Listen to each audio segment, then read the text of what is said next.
Why did I defend you singing? Why did I defend you swinging? That funny old tune will drive me to ruin. You came along and made me a slave. Now I'm craving things that I should crave. You came along and made me a slave. Now I'm craving things that I should crave.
Hello everyone, welcome to a new thing.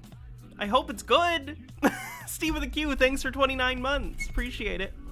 So I wanted to do something a little different today. I mean, it's similar in of course, format, and like, one of the people is even the same person we've covered before on a different stream, but the focus is a little different. Today I wanted to look at the world of scams. And in particular today, the thing I wanted to focus the bulk of today on, though maybe not all of today, is CPN scams. Now, you might think you're not familiar with this, but if you've ever watched me on Sovereign Citizen Sunday and seen me talk about that scam guy who's doing credit card fraud, that's the name for what he's doing. They're CPN fraud scams, also known as, It's a synthetic credit card fraud. It's synthetic identity theft. It involves basically creating a fake identity by stealing a child's social security number. So today we're gonna look at the people who peddle this scam and just the weird world of it. Oh, I'm glad you could make it. A symbolic symbol. Glad you could make it. You prefer your fraud organic? Oh, boy. All right, let's just jump into it. We have some people to take a look at, and it's gonna be interesting. A lot of these people, by the way, you can tell this is very cool and very legal because almost everyone who peddles this scam online is hiding their face. Almost every single one.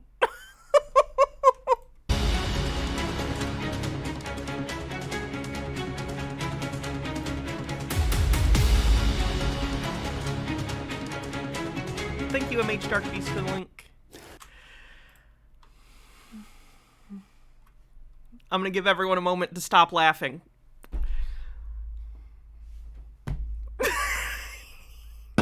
God damn it. This is a good person to take financial advice from, and I'll give you 3 reasons right now, okay? Cosplayer extraordinaire, okay? Clearly, his cosplay game is on fucking point. 2, he has a 3D printer, I think. I think that's how he was able to make the little CC logo in the center of his suit.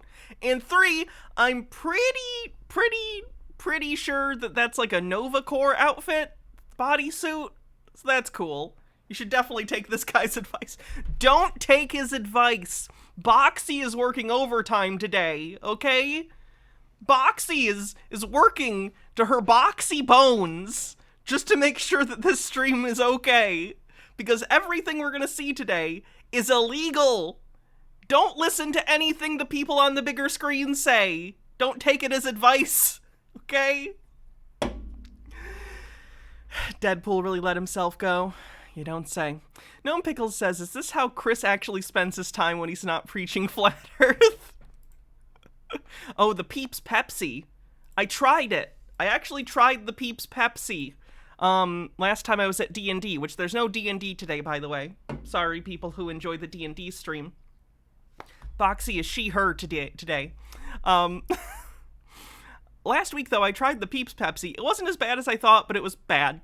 It's like if you dissolved marshmallows in Pepsi.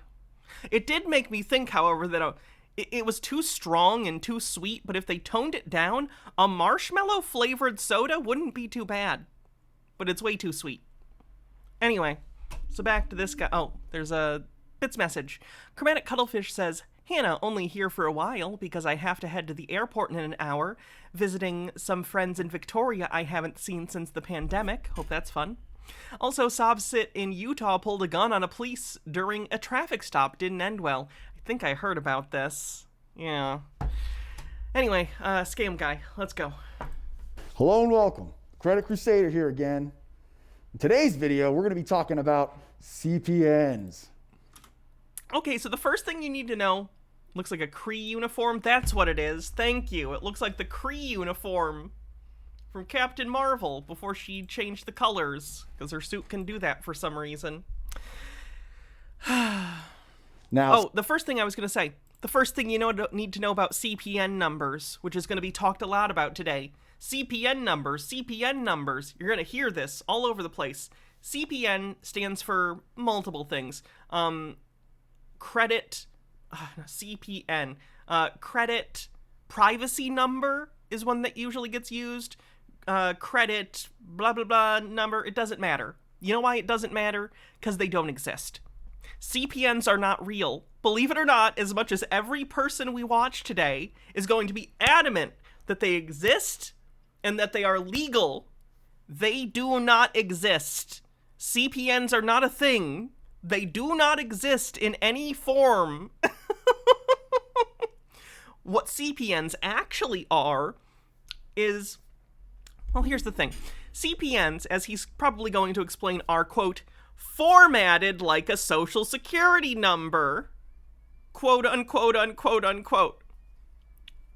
Now, these things are, quote, unquote, formatted like a social security number because they're just stolen social security numbers. Now, these might be social security numbers that haven't been assigned yet. Typically, these are social security numbers that have been created but not assigned. So, for instance, like when you're born, they don't create a social security number that second for you. They already have ones to be assigned that have been created, and they're all in a file somewhere, and you get assigned one. So there are entire scam companies whose purpose is they go into government document websites that require you to put in your social security number to verify, and they have programs that'll spam a bunch of different numbers that they know haven't been assigned yet, or at least think haven't been assigned yet. And then eventually, they'll get a specific kind of error. That error tells them this is a number that exists, right, as far as the government has created this social security number, but it hasn't been assigned yet. So when that happens, they go, there's a social security number we can take. They take that number and sell it to someone as a quote-unquote CPN. CPNs are not real. It's just other people's social security numbers. And while you're using that social security number, eventually that number will be assigned to someone, because that's how that works. So all you're doing is committing identity fraud on someone who hasn't been born yet. A federal felony. So that's what's being talked about today in broad strokes.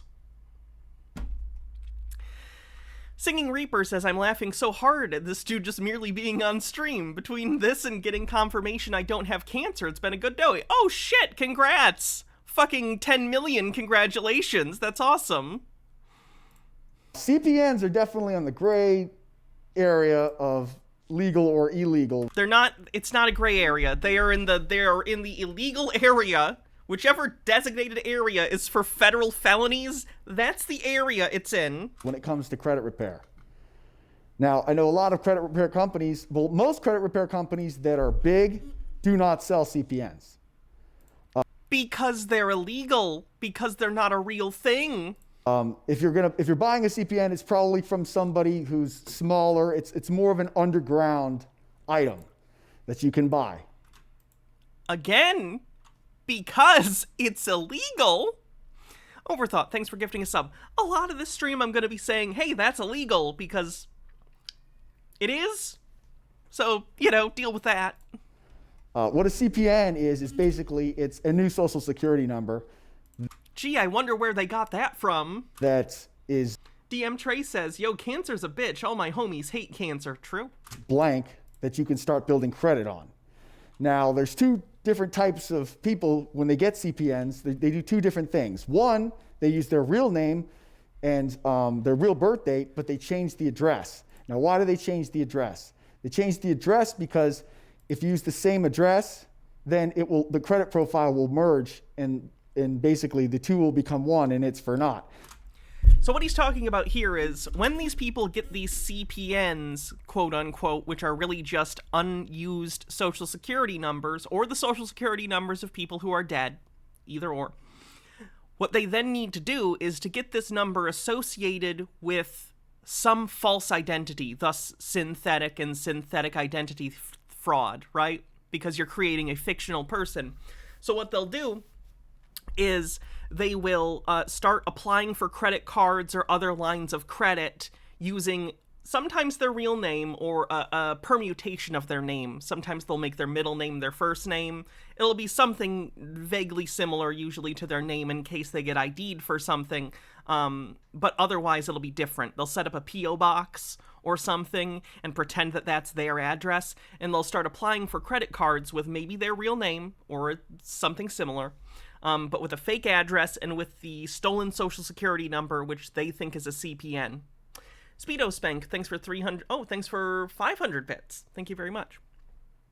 Now, when you start applying for credit, the credit bureaus aren't a governmental entity. When you get your credit report, these are reported by private companies. FICO, Equifax, and Experian, I think, are the big three.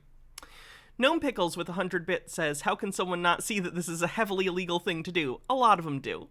They're just speaking in code to make it not get taken off YouTube. 75% to level 1 on a hype train. Thank you, everyone. Anyway, so what these companies do is they build credit profiles based on information that they get. So if you start to build a credit profile using fake information, they'll pick up on that, or at least they won't pick up on that, but will start to create a credit profile for this fake person, because they aren't verifying that that person's real. All they know is, Don Johnson at this address keeps applying for credit cards. Now, the credit history at that point isn't long enough, usually. Stone Corbell, thanks for gifting a sub and getting us over level 1. It doesn't have a credit history because it's a new number. But once you get some credit card denials, at the very least, your profile of this fictional character will start to appear with places like Equifax and the other credit reporting agencies. That's step 1. Step 2 is they then go and buy, what are they called? Trade lines. They buy trade lines on the internet. Now, a trade line is anything that shows up on your credit report. So like if you have a specific credit account or a mortgage or a car loan, these are trade lines. So people without credit histories can go online and pay for trade lines, and basically what you're doing is paying someone else to put you on as an approved user on their credit card. Now, they won't actually let you use their credit card, but the fact that you are an approved user on their account adds to your credit history, thus allowing you to potentially start to build your own credit on this fictional account because you've built up fake history by getting put on as an addition on some random person you paid to do that for you. Is this making sense so far? Again, I'm walking you through how this scam works. Don't do this. This is a federal felony. Many of them. This is illegal. I'm explaining this for educational purposes, okay? So once they do that and they build enough credit to get a beginner credit card, then they will actually start to apply for companies or for banks that they think they can get a credit card from. Probably something low level at first, right? Because that's how I think many of us grew up and had to figure out how credit cards work and what you apply for. So they'll get a small credit card, they'll kind of start to use it and build up credit on this fictional person. And they do this and create entire fake identities, and they might be doing this all over the place with tons of different of these quote-unquote CPNs that are really just stolen social security numbers. Some people use this because they have some idea that they want... This guy talks about quote-unquote privacy. Again, it's still a felony. It doesn't matter why you're doing this. But other people, like the guy we've watched previously on Sovereign Citizen Sunday, will use this to steal money from banks. So it's all illegal. Some of it's just more illegal than the other kind. Screaming at the Radio with 50 bits says, folks, check your credit card statement every month. I got a $6,000 stolen from me last month. Fortunately, the bank refunded it and issued a new card within a couple of days. Ooh, glad you caught that. 8% to level 2 on the hype train. Because normally when people buy CPNs, their credit is jacked up.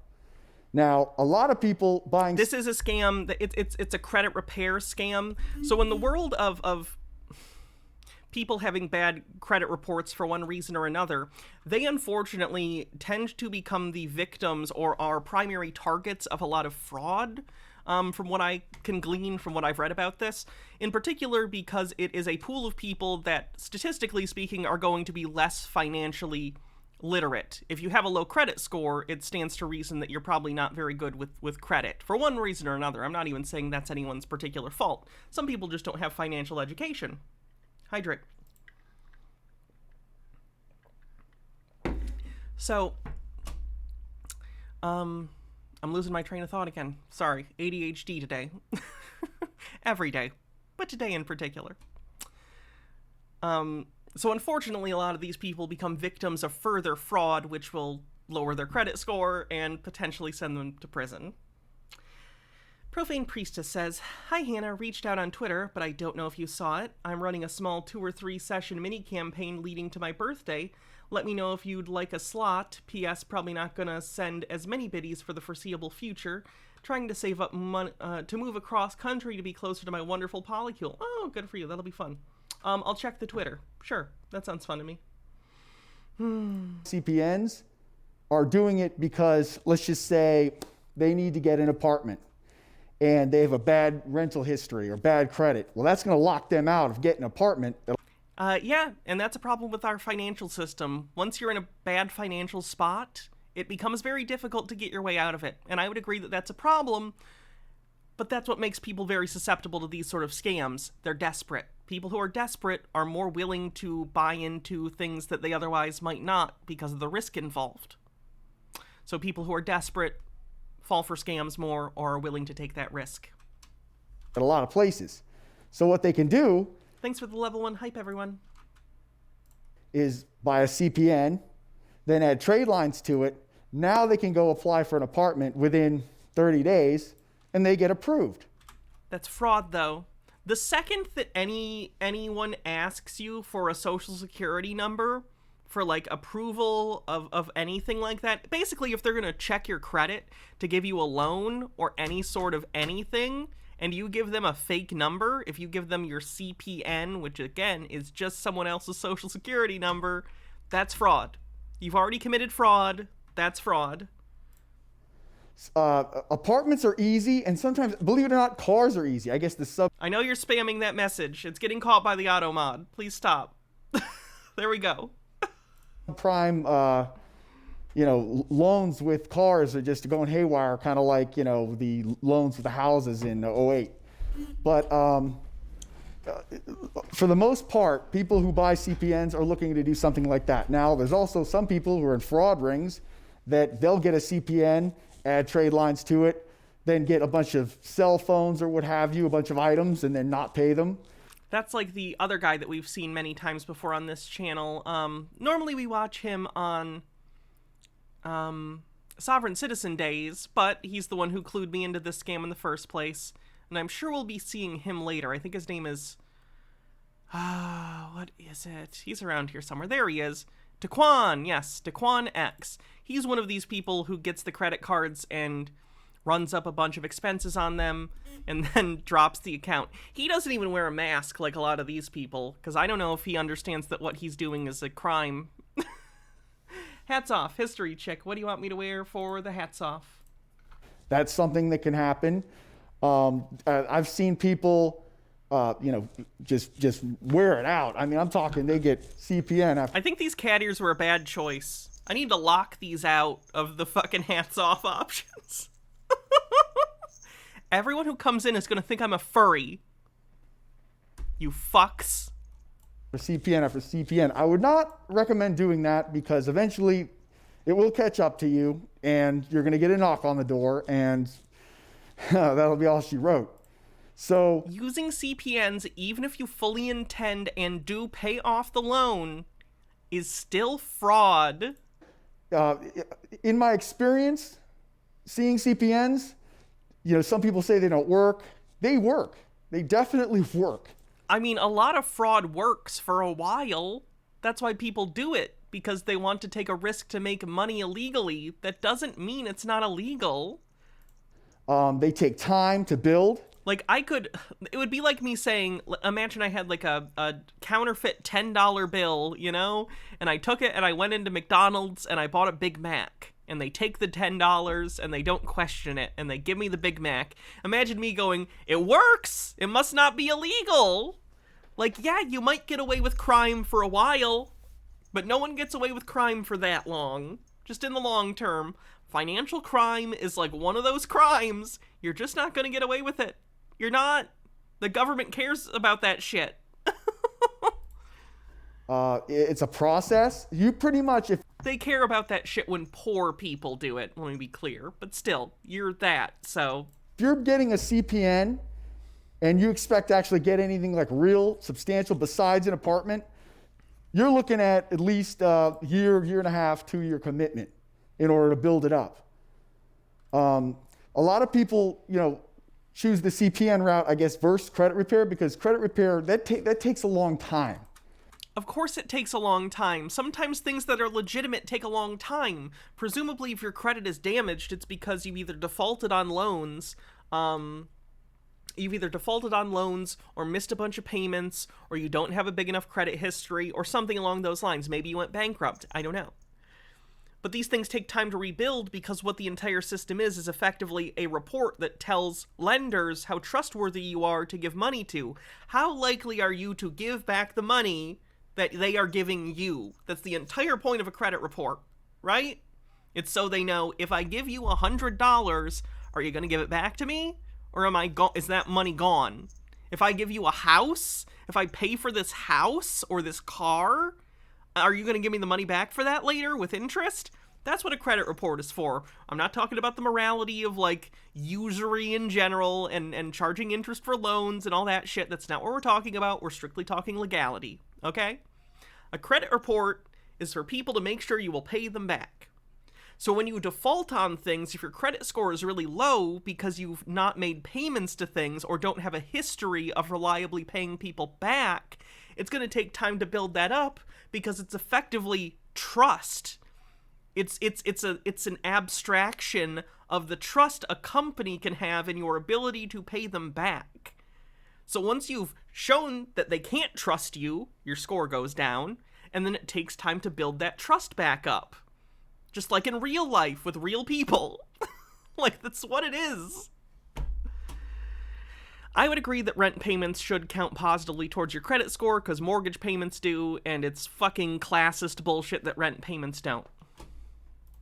People don't want to wait. Most people want to get their credit repaired now. They want it done yesterday. They don't want to wait 30, 60, 90 days for stuff to come off of their credit. That would be like saying, I don't want to wait to make $10,000. So instead I'm going to go into a bank with a gun and rob them. Like, yeah, it's quicker, but it's not legal. I know a lot of, I mean, in the industry, what I've noticed is you run into two people. There's people who recently got a credit sweep and they're wanting to buy trade lines. And then there's the other guys who are CPNs wanting to add trade lines to a CPN. That's pretty much the two major people who buy trade. I know you guys can't see because of the bar and stuff down here, but this guy's nips are rock hard in this suit. I don't know why. I don't know if he's in like a basement and it's cold, but this dude's nipples are fucking bananas. Trade lines. Okay, hold on. Right? Okay. All right.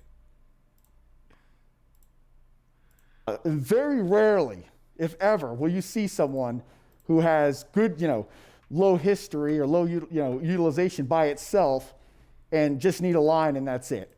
Almost always they need credit repair, bad things removed, or they have a CPN and they're trying to build it up. Now, CPNs, they definitely can be misused. They are illegal. They're using that. There's no way to use them legally. It's so wild to me that people just go on the internet and fucking lie like this. Like, and I understand being mistaken, I guess, but this is just such a blatant bullshit. It is, you cannot misrepresent the information you're putting on credit applications. So if you have any kind of credit application and they ask for a social security number and you put any number that is not your social security number, that's fraud. That's fraud. You can definitely get in trouble for using them if you abuse them. So I don't recommend doing that. But, hey, the information is out there. So, you guys are big boys and girls. What you decide to do is on you. As far as getting a CPN, they're pretty easy to get. You'll find people all over YouTube and all over the internet saying they sell them and what have you. My recommendation is make sure that you can get credit monitoring on all three bureaus. Selling them is illegal, too, for obvious reasons, because it is also fraud. Like an Experian account and a Credit Karma account with no pushback. Because if you can't get an Experian account or a Credit Karma account, chances are that CPN is being used by someone else. Now, a lot of these people selling CPNs will say, oh no, well mine's Tri-Merge and SafeScan and DevMaster File, LexisNexis and all that. Yeah, okay, well first of all, most people don't have. One of the things that sometimes get these people caught is because these companies that are the scam companies finding these generated social security numbers, they're not working together. They're separate companies, and they all are using the same tools to find these numbers. So multiple companies will sometimes sell the same number that they both independently discovered to different people, and that can lead to them getting caught. They'll get caught other ways. There's a million other ways they're going to get caught, but that's one way that they get caught sometimes. Have access to that software. They just don't. So what they do is they go to SSN Validator and then they just see if it's being used or not, and that's it. Well, yeah, okay, the number may not have been, handed out to, by the government to somebody, but now let's think about this.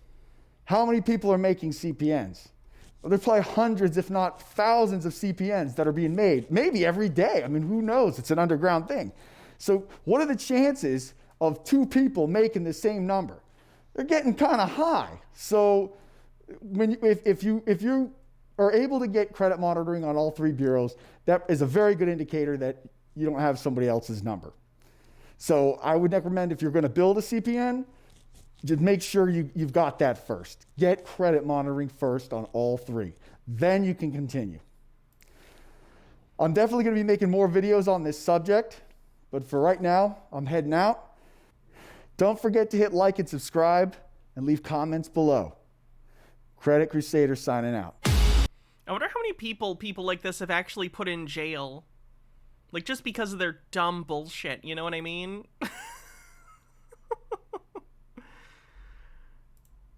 Toilet paper. Just thought I'd give you guys an update. on how I'm doing over here. Actually, I don't know how the hell I'm gonna get out of this. This entire house has been overrun. I don't know where those people went that were boarding up the doors, but they bailed on me. He does little sketches. Because that's what I'm looking for in a scammer, is his ability to make channel awesome-esque lore segments to his videos.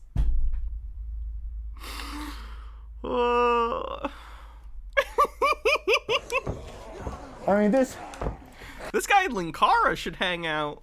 I don't know how I'm gonna get out of this one. What? What? What's happening? What? Someone else is in the room. It stopped. What the hell?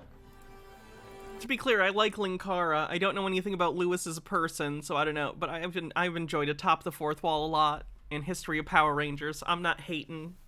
I gotta see what the hell's going on. All right.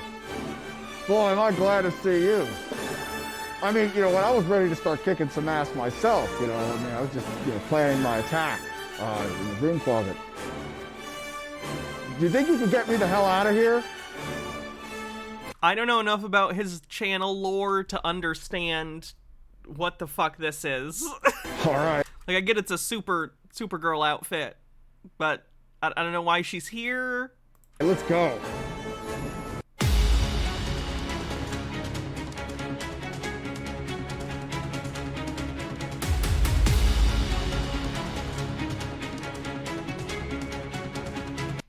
Oh, thank you so much. You're a lifesaver. You think you could give me some? Come on. All right, thanks. Now it's time for the content.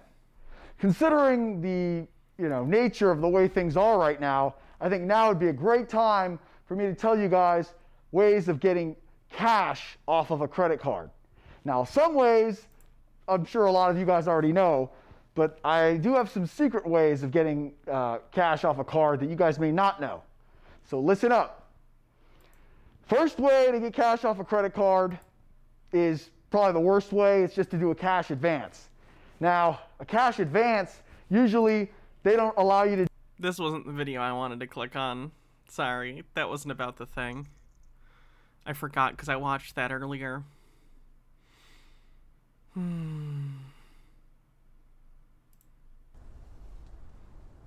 I haven't seen this one, but this video is how to get a bank account with a CPN. Again, that's illegal. What he is going to describe is illegal. All right, I finally made it. Where the hell is everybody? Jesus, I've been walking my ass off all day to get to this freaking cabin. Now nobody's here and the lights are off and it's all like creepy and shit. I wish I never came here. Oh, Jesus, God, you scared the shit out of me. Oh, the guy he got to play Jason actually kind of looks like he's got a Kane Hodder body. Like, that's fine. What the hell? You want to hold this? I know who you Better than that time James had Mike Matei play Jason. God. are. What the hell you want? You want to put money in a phone? Well, you want a bank account, right? Okay. Well, I mean, you can't walk into a bank and you sure as hell can't use your real name. So I might be able to help you out. Because I know how to get a bank account over the phone for a CPN. Stay tuned.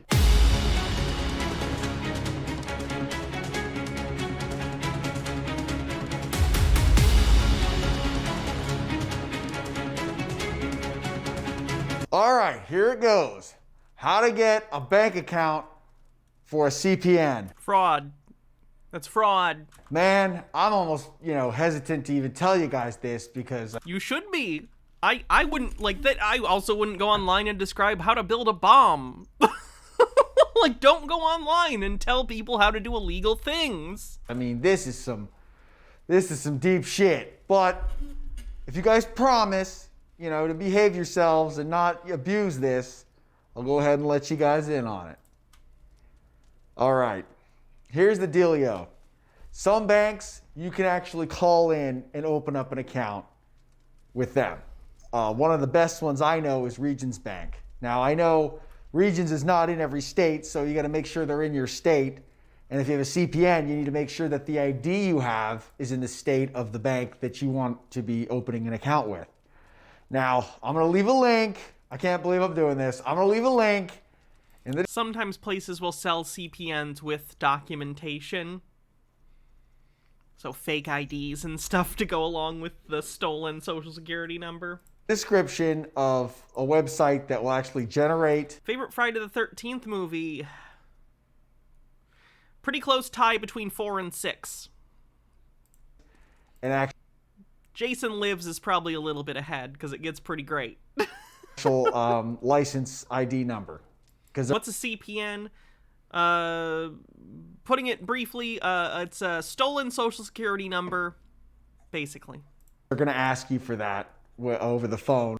This guy's describing how to do scams.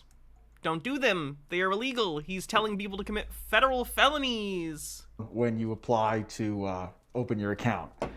So with that being said, I know that you can call into Regions and... Freddy vs. Jason is fun, but I don't know if I'd call it good. I like all the fight scenes because they're just so absurd and quite out of character for both the characters, but it's just...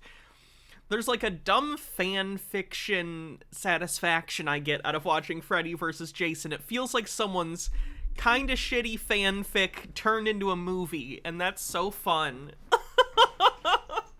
But I don't know if I'd call it a good movie. Not Friday the 13th Part 5. 5 is actually not bad. I don't like that it's not Jason, though. I think that's dumb, but it's pretty fun. The information... Spleen God, thanks for 50 bits. And DM Trey says, you're wrong, neither 4 or 6 has a cyborg Jason. Jason X is fun. I like Jason X. You're gonna... I'd watch Jason X before I watch Part 1 or 2. And I'm not saying those are bad movies. They're fine. Just not my favorites. Need is name, date of birth. My Friday the 13th watch-throughs tend to start at Part 3. Social security number or CPN, address, email, phone number, and your driver's license ID number. That's what they're going to need. And if you generate one, you can get an account with them. So, I mean, I've seen it happen. Again, I'm sure people see illegal things happen all the time. It doesn't make it legal. So, they're a great bank to have. They have a mobile app. They've got great credit cards. Their credit cards are one of the best as authorized users. So if you're actually planning on getting, credit cards with them and then using those credit cards to sell as authorized user accounts, I mean, this bank is one of the best. So that's the opposite of buying a trade line. He's basically telling people to sell these fraud accounts as trade lines, thus creating a perpetual machine where people use fraudulent accounts to build trade lines to sell to other people to build more fictional accounts which they might use to build trade lines. And they give big limits too. Just some things I want you guys to be aware of as far as Regions is that if you get their secured card and you're using a CPN, I recommend not getting it only because it's like these people think they found an infinite money glitch in real life, but the glitch is just crime. Secured card actually has an interest-bearing savings account that's attached to it. So if you try to get the card with a CPN, they're going to send you tax information because you're going to be getting interest on the money that you put down to secure the card, and you could cause some problems with a scenario like that. So I suggest to not get their secured card. But as far as Regions is concerned, I mean, they're awesome. And, I personally love using them. You need to make sure that they're in your area. Check to make sure they're in your area before you try this. But you could also try this with other banks like credit unions and local banks. I mean, it never hurts to try it. Just give them a call. Yeah, like the Robin Hood guy who thought he made infinite money and then lost it all. Like I said, I'm going to be leaving a link to a website. I can't believe I'm doing it. Cause some problems means get arrested for fraud. Yeah. Uh-huh. But I'm going to be leaving a link to a website that actually will help you generate different driver's license IDs so that when they ask you for them, you'll be able to give them. Now, if you're using your own driver's license to open this account, you need to remember that check systems is pretty much like the credit reporting agency for banks. Like if you screw over a bank, like if you overdraw your account and never pay them back, that's going to go into check systems. And that's tied to your driver's license number. So let's just say that you have a CPN and you're using your real name and you give them your driver's license, the same driver's license number, but you give them a different social, you give them the CPN instead. Well, that's not going to work because check systems is going to alert them that you are who you are because of your driver's license number. Does he not understand that the reason these fucking entities exist is because of people like him that continually fuck over the system? Like, I get it, the system fucks over everyone else, but like, a lot of the reasons the system is overzealous with these things is because people like this who will take every opportunity to steal from people, right? Just thought I'd let you guys know that. Something else I'd like to let you guys in on is that Equifax is starting to be removed from Credit Karma.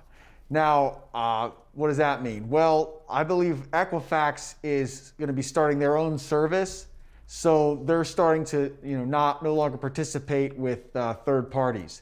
I believe Identity IQ, they're still going to be with them, but I think the free ones like Credit Karma, they're no longer you're not going to be able to get your score from Credit Karma, your Equifax score. And it's like, to me, that's crazy because it's like that made Credit Karma what it is today. Because Credit Karma was like the only free way to look at your Equifax.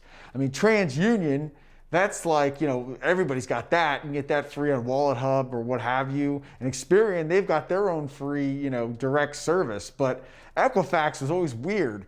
And it's like, I know they had their data breach and all that kind of stuff. I don't know if any of you guys signed up for their free credit monitoring. I know it was like you were supposed to get money or the free credit monitoring. And it's like, I mean, when I did it, I picked the money, but then I didn't ever get any money. So, don't know what the deal is with that. But I don't know if you guys leave in the comments, if you guys actually got the Equifax, the free credit monitoring that they were supposed to, hand out because of the data breach. Because I'd really like to know about that.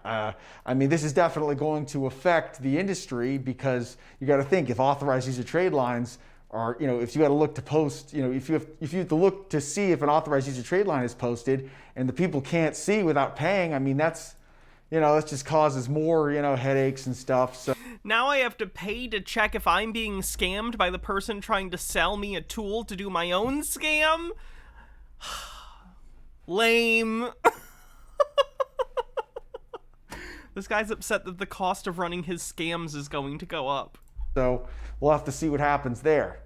Just thought I'd let you guys know. So I don't know. I'm thinking of heading out. I'm leaving Crystal Lake. My work here is done. I think I may be going fishing. I heard Shark Week's going to be this month. So we'll see what I can do on the open waters. Some R&R fishing could be good for the Crusader. So I'll see you guys next time. Wonder why it cut out suddenly. That was strange. Alright, let's look at some of these other people.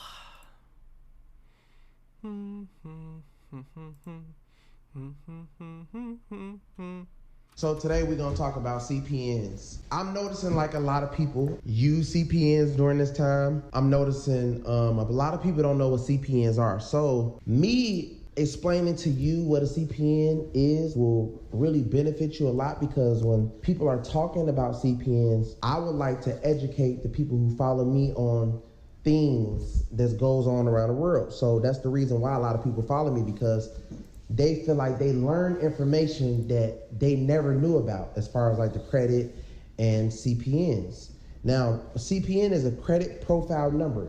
It's basically another social that is... It is literally someone else's social security number that hasn't been assigned yet. You're committing fraud. Clean with nothing on it. So a lot of stars use CPNs and This is a weird claim. This is a weird claim that I've noticed comes with a lot of the scammers. They'll say like, oh, celebrities use CPNs so they can hide their identity from the credit card companies. No. I don't even know where the origin of this claim comes from. It's not true. No. Celebrities still have to use their information. Now, you could probably buy things if you were rich through like a company or something, but still that company is going to be tied to you somehow, right? No celebrities are using these things because, again, they are illegal. It's fraud. It's just a claim that gets made in order to make it seem legit. Like, oh, if celebrities use this, then clearly it must be a legit thing. Use CPNs to hide their real identity. So, for instance, CPNs are illegal and legal. Just the first one. A lot of athletes, big time people, they use CPNs. Who? Give me an example and show me proof that that happened. Like I said, to hide their identity. And a lot of people use CPNs to do a lot of illegal things, such as somebody might have a felony, right? Let's say if you got a felony, you can't get a car, you can't get a home. Gnome Pickle says, I have friends who worked for credit card companies, and celebrities at a certain level would just have people who ran their accounts found a way to get them what they wanted. They don't need anonymity. Now, in order to get a car and a home with a clean record and a high credit score, people use CPNs. Now, yes, that is illegal. You really don't supposed to be using CPNs and all that, but it's only illegal until you do something illegal. Doing anything with it is illegal. Opening a bank account with it is illegal. Filling out a credit application is illegal with that number because it's fraud, because you're lying to the bank. With the CPN. So a lot of people, they get credit cards and they won't pay them back. You know what I mean? So let's say if they get a credit card for $50,000 under a CPN with the same name, same birthday, different address, or same name, different birthday, different address. Basically, they'll get a $50,000 credit card mailed to them. They'll go get jewelry, they'll get clothes, gas, food, whatever, right? And then just burn it out, which is illegal, right? It's also another term as synthetic fraud, right? So when a person sits and because CPNs can be made, people sit and make them and they fully tri-merge them, and basically once you put the trade line on a CPN, basically it becomes a person. Once you register. Fun fact, I don't know if anyone knows this. Should I even say this? No, never mind. And some people are even better. So you have people who make birth certificates. You have people who make social security cards. You have people that make IDs. Because I know y'all probably thinking like, okay, well, if somebody has a social, how could they use this CPN? So you have people who make all this paperwork and do all this. So that's how they get the cards. That's how they get the credit cards. That's how they get to open up the banking accounts. But a lot of places are catching on to CPNs by when they really dig deep into it. Let's say if a CPN was made 2 months ago, let's say if you're a bank teller, you can see that the CPN was made 2 months ago. That's why bank tellers do not see any information like that. My mom was the manager of a bank. That's not how it works. The people at the bank don't see a thing that says, yes, this is a CPN. CPNs don't exist. They don't exist. You're giving them a fraudulent social security number.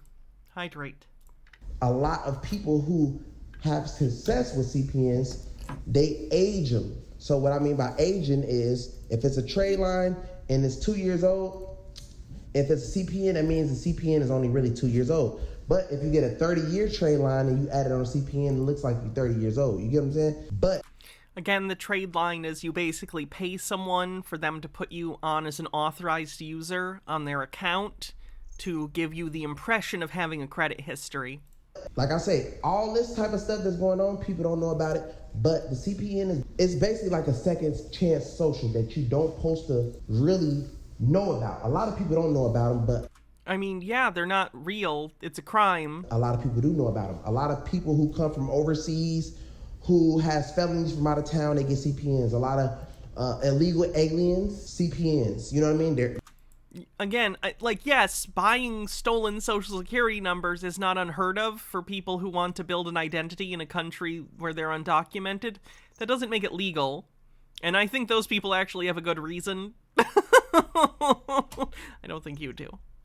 Overthought says, yes, the 1975 CPN, a fine vintage. Here's your money, good sir.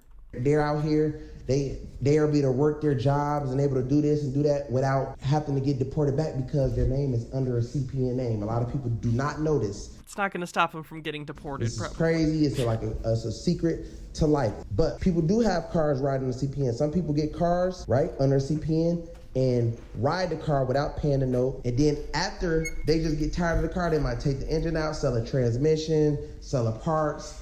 They do all types of stuff. It's a lot of scams out here. It's a lot of things that people don't know about. That's why people be so shocked when stuff like this happens in the world, but you have to know about everything that's going on around you. Like I said, a lot of people, some people actually get businesses and they might use, under the LLC, they might use a CPN under the LLC. Like I said, CPNs can be two things. They can be legal and illegal. They're just illegal. They're just illegal. People use them for illegal purposes. Professional people use them for legal purposes. Don't just believe everybody when they say, oh, CPNs are illegal. Yes, they are illegal and legal. It's two. I think this guy maybe has convinced himself.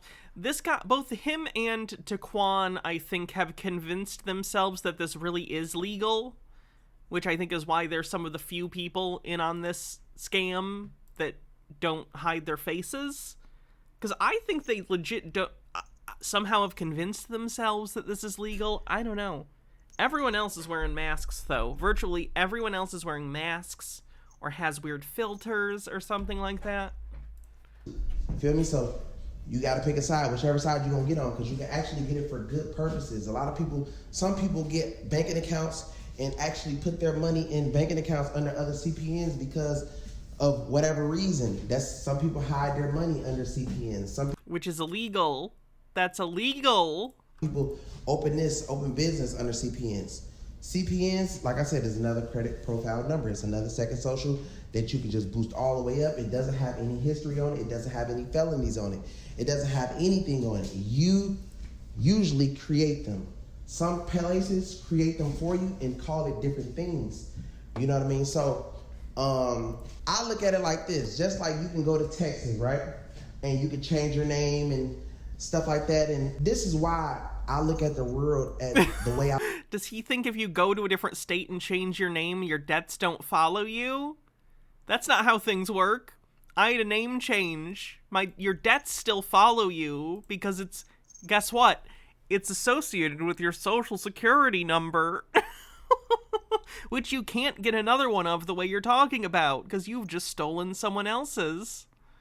I look at the world because I just feel like if you guys can easily make anybody in this world a whole different person. So you telling me that they can go get a whole nother social, a whole nother ID, and just be somebody completely different. Now, what is this just edit? Get out of jail. Let's say if somebody just got out of jail. Oh, your tomorrow, tacky necklace. Oh, your tacky jewelry. No. The worst case in the world, like whatever, just whatever you can think of. Boom. So they get out, they get a CPN. Boom. Don't you just love conspicuous consumption? Now, their credit was horrible, but they got out, got a CPN. Now their credit at zero, right? They don't have a felony, so they can move in any apartment complex. They can move in any house they want to. They can go drive any car they want to. You get what I'm saying? So what are these edits? You have a what lot are of they these doing? people who don't know what a CPN is and what it do. Just as well, like I said, people might be on Cash App, people might be on Zelle, people might be on this app, that app, and they might get banned on the app. So what they do, they get a CPN. They run the new social because a lot of these companies ask for socials. But you have a lot of people who scam who's catching on and they switching. Just like security switches up their security, you have the fraudsters basically switching up their security.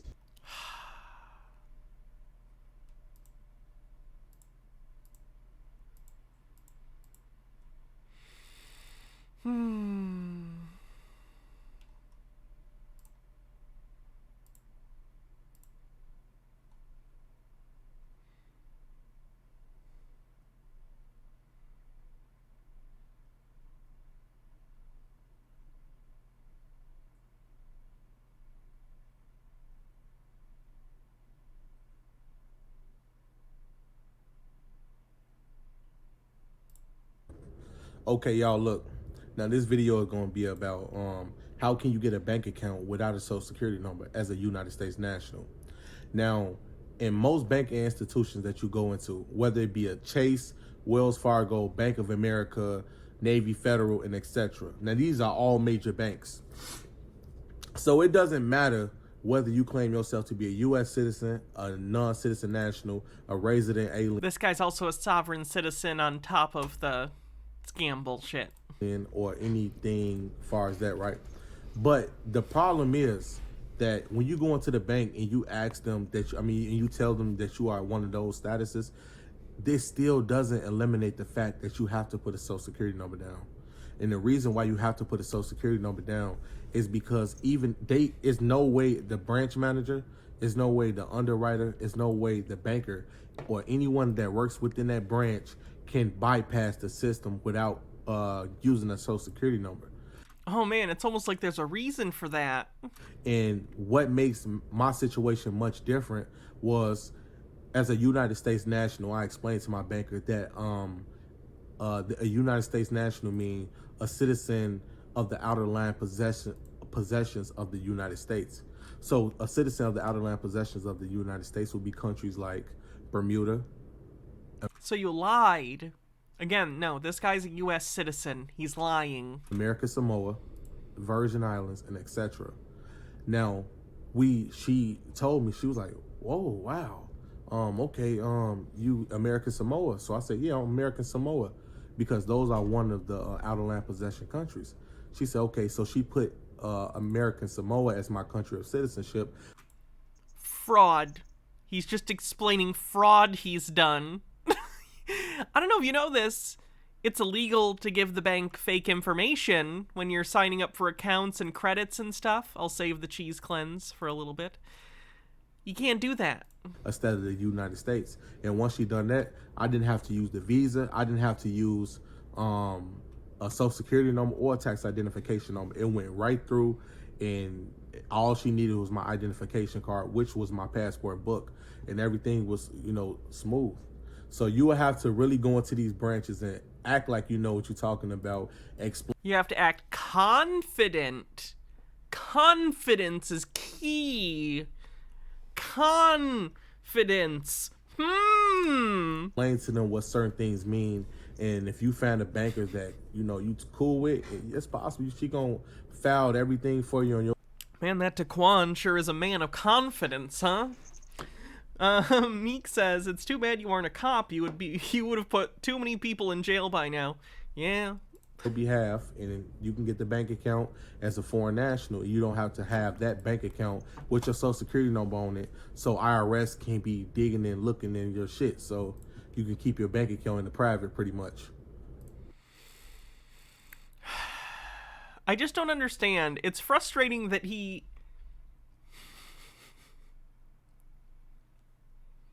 It's frustrating to me how confident he is in his own bullshit.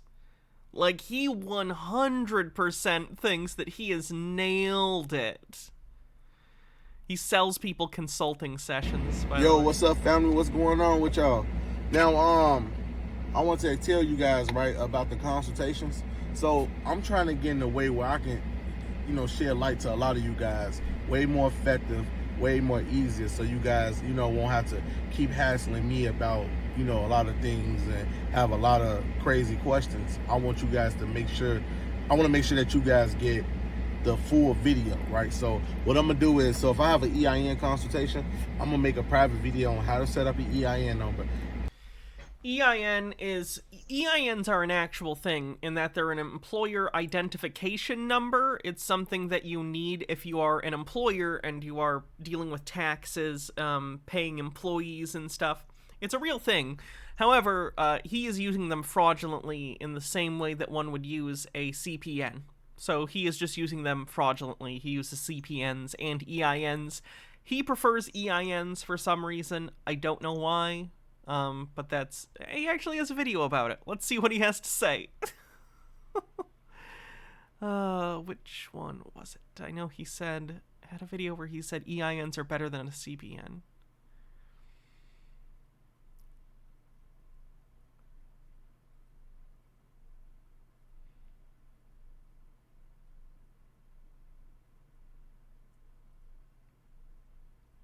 Maybe it's under top.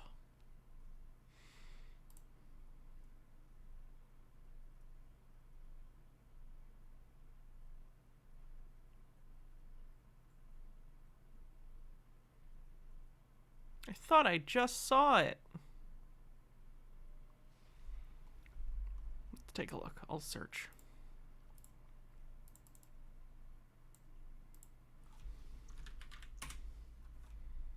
There it is. Now, the reason H. Baird says, Old MacDonald had a fraud. CPN. of this video is a lot of people ask me, hey man, which one you think I should go with, the EIN or the CPN number, right? I'm personally going to say the EIN number. And the reason why I'm going to say the EIN number is better to go with, because it's already a government number. It's a government issued number. So most of the time, you don't even have to have a credit profile that's established in order to obtain a bank account, because the number is already recognized into the databases. Picture this. Remember you were 17 years old and you applied for a bank account. You didn't have a credit profile or anything, but they automatically allow the bank account to go through. That's because because the number that you gave them, the Social Security number, was actually tied with the Social Security Administration, but also tied in with the IRS. If the IRS is able to verify a number, then it makes sense to open up the account. The systems automatically. Wow, systems are more open to real things that aren't fraud? I don't know. Why would that be? Open up the account because it recognizes the number. Whether you use an ITIN number, a Social Security number, or EIN number. Those three are all government numbers. Same as the social, same as the EIN. Tweakle says, you request an EIN from the IRS and use it on tax returns, but do not give them out to people other than a CPA you hired, because they can and will defraud you with them. I say this as a CPA. EIN. But the only thing about it is you are opening up an account with an employer identification number and not a CPN number. So anytime the bank wanted to detect fraud or something was wrong by doing it, you can always explain to the bank that you open up this account with an EIN number, right? Now, if they have a problem, they will close it, but they can verify that that EIN number belongs to you and you are the sole owner of that EIN. He's talked before about how these EINs that he gets, he puts under fake addresses and stuff, so it can't be tracked to him, like if he defaults on loans, which he does intentionally, regularly. And they can, give you the funds from that institution if they decide they want to close it. If not, they'll just keep the bank account open, and you will just have an EIN number under the bank account. Because remember, when you apply for an EIN number, what's the option on the third bar? It say they ask you, what is the purposes of opening up or trying to get this EIN? You can check third box for banking purposes only. So the EIN can be misconstrued in so many ways. It say banking purposes only. So if it says banking purposes only and you get an EIN number solely for that matter, if you go to the banking institution, remember what the third line says, for banking purposes only. So if you go to a banking institution. Okay, but I'd imagine that's still supposed to be used under specific contexts. Not just because you want to open a bank account and don't want to give them your social security number. That's not how it works. And you ask them for a checking account, right? I just joined, so not sure what the context of this video, but it sounds like he's talking about straight up fraud. Yep, that's what we're doing. This guy literally just explains on the internet all sorts of fraud he commits regularly. This man has taken out hundreds of thousands of dollars in credit cards under fake numbers, stolen numbers in some cases, and he just talks about it on the internet. And instead of putting the social, it's nuts. It's insanity that this man is getting away with this. Remember, it said the EIN number. You can say, hey, I want to put the EIN number. You don't have to tell. He'll get caught eventually, don't get me wrong, but like it's just weird that it takes a while. The banker that you just put the EIN number down. Once they put the EIN number down, they just run it through the system. If the system opens up the account, that's it. Your job is done. Now you go down say if you had the account for a certain period of time, and say if you have no credit and you apply for a card, let's just say I'm with Chase. I applied for a credit card, right? They denied me the first time, they denied me the second time. I applied a third time. And this is like a month after I had the account. They approved me for a Freedom Flex card for $2,500 limit. And then I just asked them for a credit increase, so it went up to $5,000, right? And it's strictly off the EIN. It's not even established. I didn't even work on it yet. But I'm just giving you the idea that a EIN number is recognized. So a CPN number, that's a number you pretty much got to establish. You have to establish a CPN number. You have to create a credit profile for it. You have to do so much work on the CPN number to really get it high. Literally stealing a social security number is too hard. He's saying there's so much work in stealing a social security number and making a fake credit profile. Just do this other fraud. It's much quicker. However you want, and then you put the CPN through. But the most of the time, the CPN number is not recognized. So you have a lot of people say, I got a Chime, I got a Cash App, or something like that with the CPN, but you can't get a Chase with it. You can't get a Navy Fed with it. You can't get a USAA bank account with it. You can't get any of these main institutions with a CPN number because it's very hard. I'm not saying because it's fraud. you can't. What you're doing is also fraud, but you know. But it's harder, right? I personally never dealt with the CPN number to get a bank account. I dealt with a CPN number to get an apartment. But as far as bank accounts, like with major banks, it's a little bit harder. That's why I go with the EIN all day, every day. I don't even use the CPN because I know the EIN number is a better method. I'm out. Jesus Christ.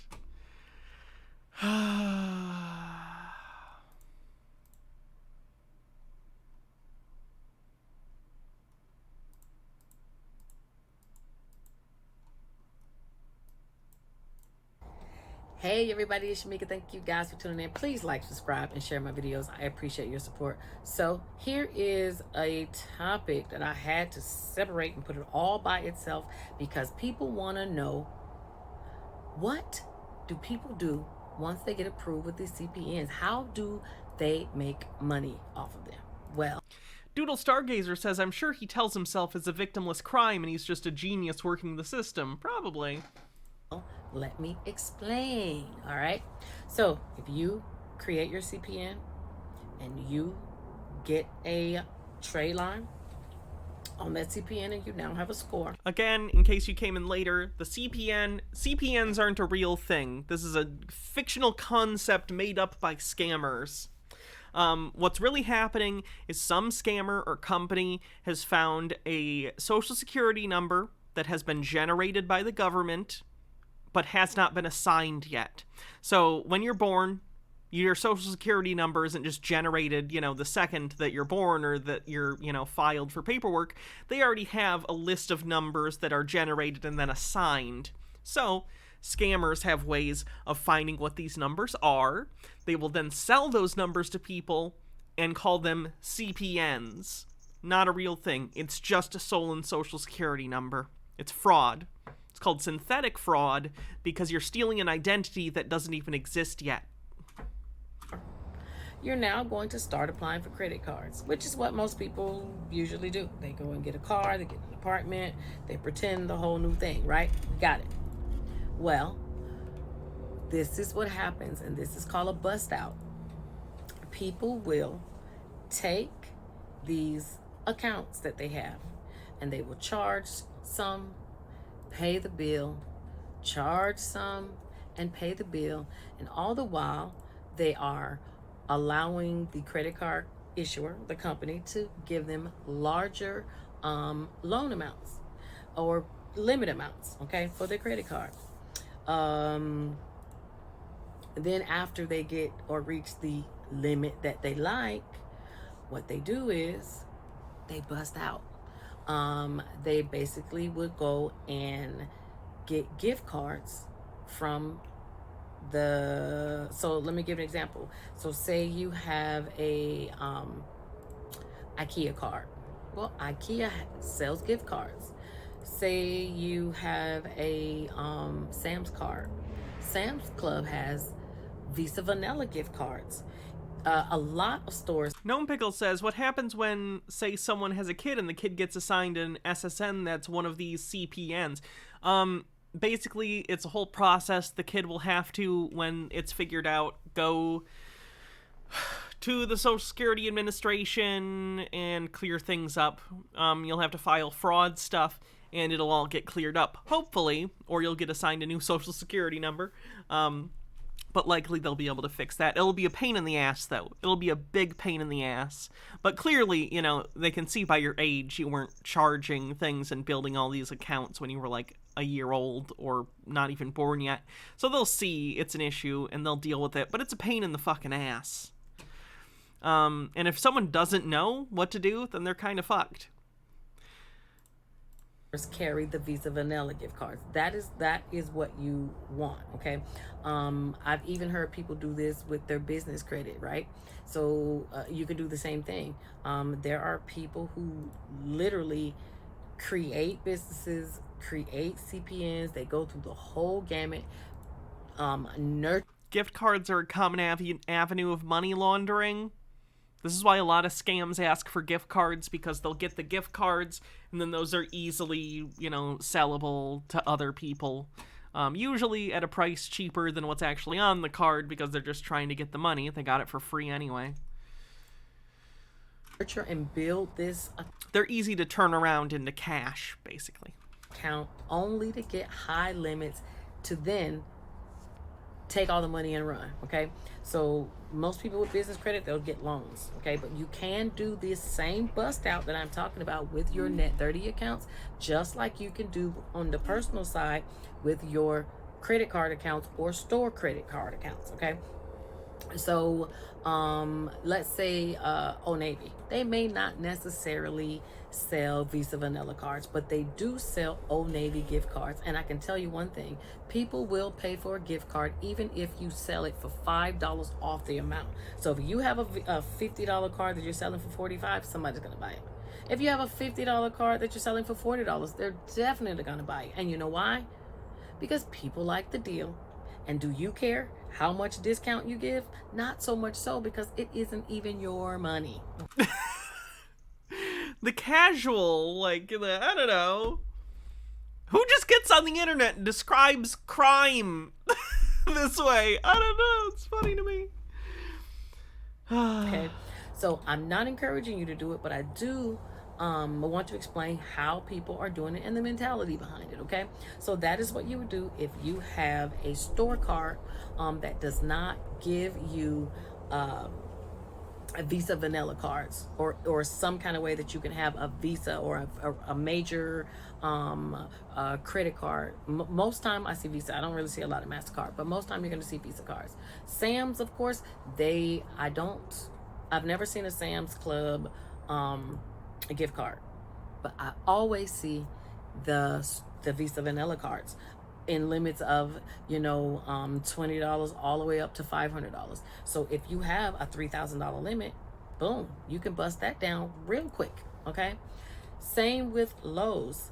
Lowe's has Visa Vanilla cards. Home Depot, they have Visa Vanilla cards also. Now I've seen people also take these accounts, buy merchandise, sell them and get cash. Okay, so there's lots of ways you can also get items and return them to the store, and they never want store credit. Most people want a gift card. Now I actually got burnt by somebody who got me, so that's how I learned that. But so you can, that's why people go and they run in and they steal items and then they come back later, or they go to another store and they say, oh, I bought this weed whacker and it don't work and now I just want my money back. Well, you could do that you used to be able to do that at Walmart. I'm not sure if you still can, but that's why a lot of people do. So there's tons of ways. Gee, I wonder why you can't anymore. I wonder why it's hard to get cash back for things you want to return now at stores. What could have caused that policy to happen? To get money from merchandise. But if I don't want y'all to just walk in and steal it, okay? So if y'all gonna steal, at least steal it on the back end, okay? So you get your cards, spend, and return. Hopefully they'll give it to you with a gift card to use. That's one way, and that's usually only for like stores you can walk in. So let's get to our quills. Let's get to these net 30s that we do on the business card side. You guys can absolutely buy gift cards, okay? Definitely with Quill. So hey, y'all can get creative now. Valentine's just came around the corner, and if y'all couldn't buy Visa Vanilla cards, they don't sell Visa Vanilla cards, but they do sell a card. And I believe with Quill, you can purchase credit cards up to the amount, not credit cards, gift cards up to the amount of your limit. Okay, but if you can't, then you can buy the restaurant cards, the Apple Store cards. I mean, you definitely got ways to bust out these limits. And again, most people are thinking it's not my money anyway, so I don't care if I lose $5 or $10 because I gave somebody a discount. Okay, so that is how people make money off of these cards. That is how they bust out. But again, that is also how they blow up the spot, and then they end up getting caught. When you see people who get arrested by the police, most time you see them, if y'all read about people who have who get caught with like synthetic identity stuff, they usually have several different identifications, okay? Because they have tons of different people they have to be to match the stolen credit cards that they're using. That's totally different from what we're talking about over here with these CPNs that you would just do in your own name. Okay, so I don't want you guys to get the two conflicted, but people do something totally different when they have stolen identities. We're just talking about CPNs. And one thing that I've seen, and I don't know why they do this, but let me say this: CPNs are not children's stolen identities. Yes, they are. I'm assuming she's telling herself that no, they can't be because, you know, she might feel bad about that. They literally are. Not at all. Now, they are. That's literally what they are. Sometimes you might get lucky and it might be a dead person's one. But most of the time it's a kid. The kid might not even be born yet, but it's a kid. do people steal people's real information and resell them? Yes, and they may disguise them as a CPN, but that is not generally what a CPN is. A CPN is generally the made up number. That's why now they separate. How do you think they make up the number? It's a number that already exists. Synthetic identity theft from identity theft, because it is two totally different things. Do you care why you're in jail, whether it's for identity theft or synthetic identity theft? Again, just because someone hasn't had that number assigned to them yet, doesn't mean they won't, because they will eventually. That's how linear time works. Right? So the person that has the tons of IDs, that's just regular identity theft. Okay, but what we're talking about over here is like synthetic identity, because CPNs consist. They're both felonies. Of half truth information and half false information, and because the systems, no matter what you put in, is gonna give you that result that you want. Okay, so that's how y'all make money off the CPNs, and I don't believe I missed anything else. If you guys got any questions, drop them below, and I will try to make a video answering and responding. Good Lord. Look, I get it. I understand. And let me be clear about something. TOS, I would never tell anyone to do anything illegal or justify illegality. However, I understand that there are situations, hypothetically, where people are desperate, and, like, at the end of the day, I don't really give a shit about the bottom line of a company like Walmart. But that's not what's happening here. This isn't someone just like, oh, I grabbed a loaf of bread at a Walmart or some diapers because I needed them, right? Which is illegal and you shouldn't do. This is you're harming someone. It might not even be someone who exists yet, but the number you're using eventually is gonna fuck someone over. Try not to fuck individual people over. If you have to fuck over corporations, I get it. Don't fuck over randos, okay? Don't fuck over some random kid who's gonna have to deal with bullshit in 18 years because you needed to steal their fucking identity. Duke Desiree, what would you like me to wear for the hats off? Witch hat? Okay. We haven't had the witch hat in a while. People have been so enamored with the fucking ears. Where's the witch hat? Witch hat. This hat. I found the witch hat. It's this hat. Okay. We did it. I missed the wizard hat. The witch hat. Whatever. Oh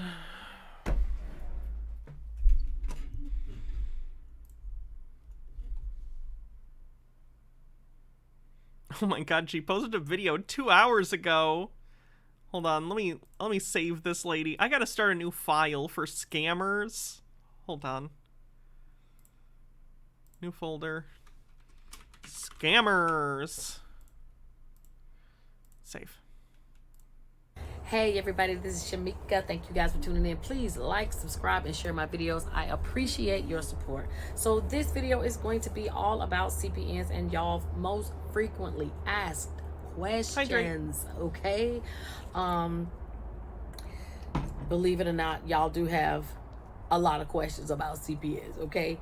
And let me start off by saying I am not a fan of CPNs, but I do find that this is a very highly sought out area of which there's a lot of miseducation.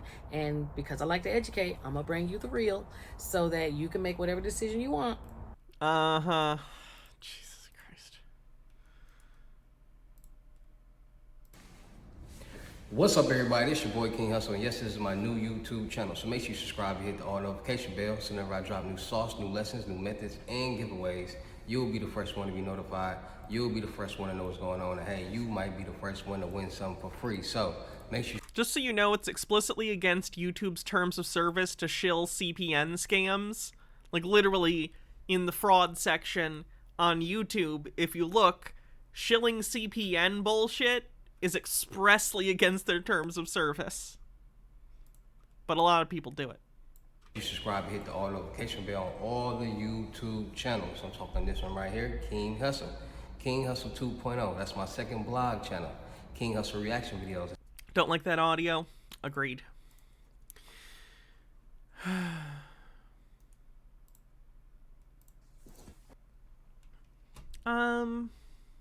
What's up, I y'all? feel like there was something else I was... Oh, how many people asking questions are just trying to investigate her fraud?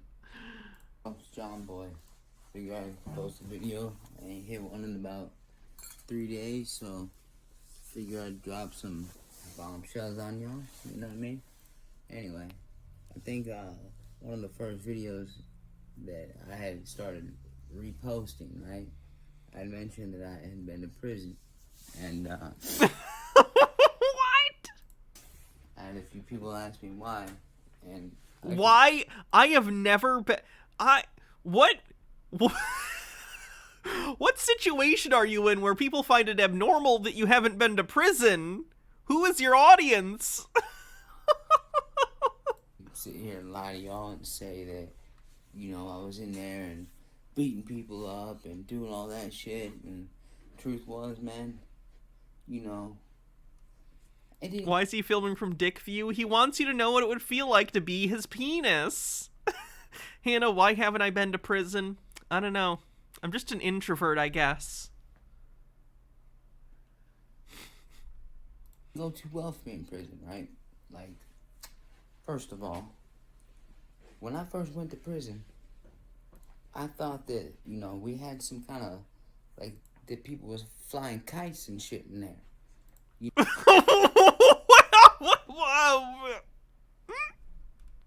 know, and I was one of the few white guys in my prison, so anyway, when we was out in the rec yard, I proceeded to step up a group of black dudes, and I tried to battle them like I was Eminem, you know?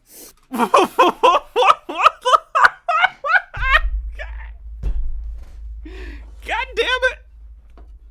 So I think the first line I said something like, "I'm gonna fight you, I'll kite you," right? And that didn't go over too well with people, man. I love him! I love this man. Immediately. What the fuck? Hold on. I gotta save him. What is this guy? I love it. Yes.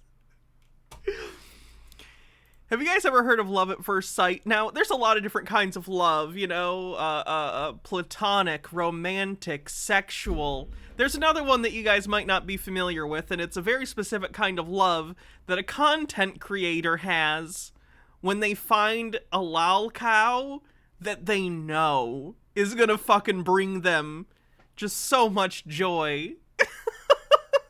And this is my version of love at first sight for that. This guy is amazing.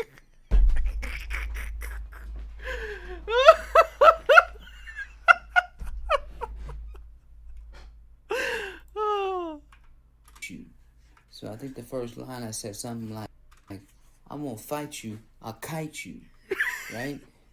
And that didn't go over too well with people, man. I ended up getting beat up a few times for that.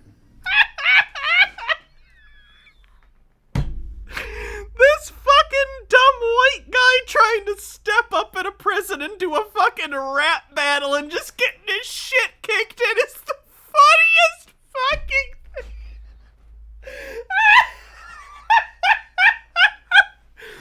Alright, it's my first day in prison. Oh, I better go try and rap battle those guys. What's the worst that could happen? Over too well with people, man. I'll kite you.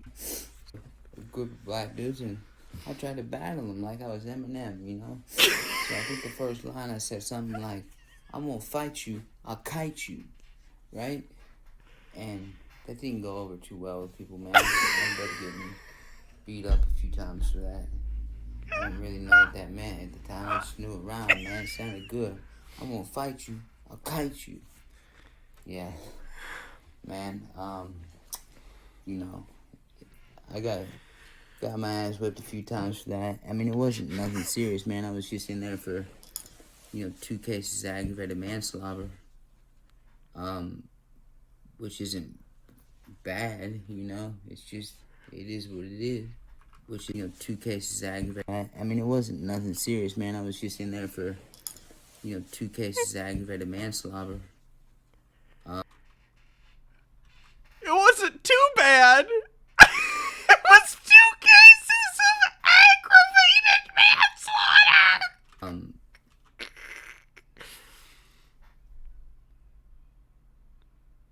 I know I'm yelling. I'm sorry.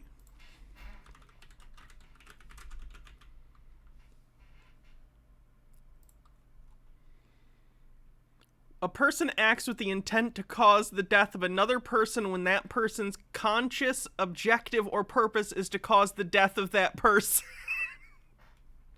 That kind of just sounds like murder. Alright.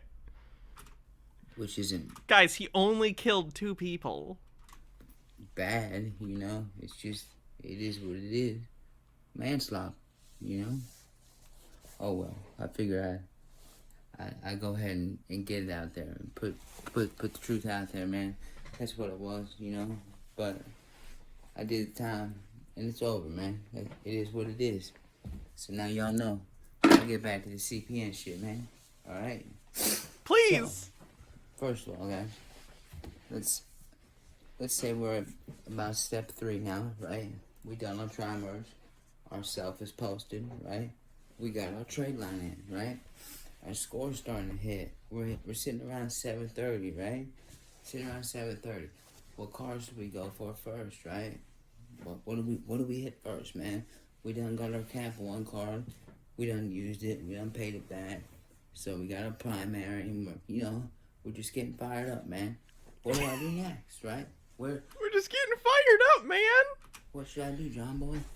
Well, let me put it this way, guys. Right?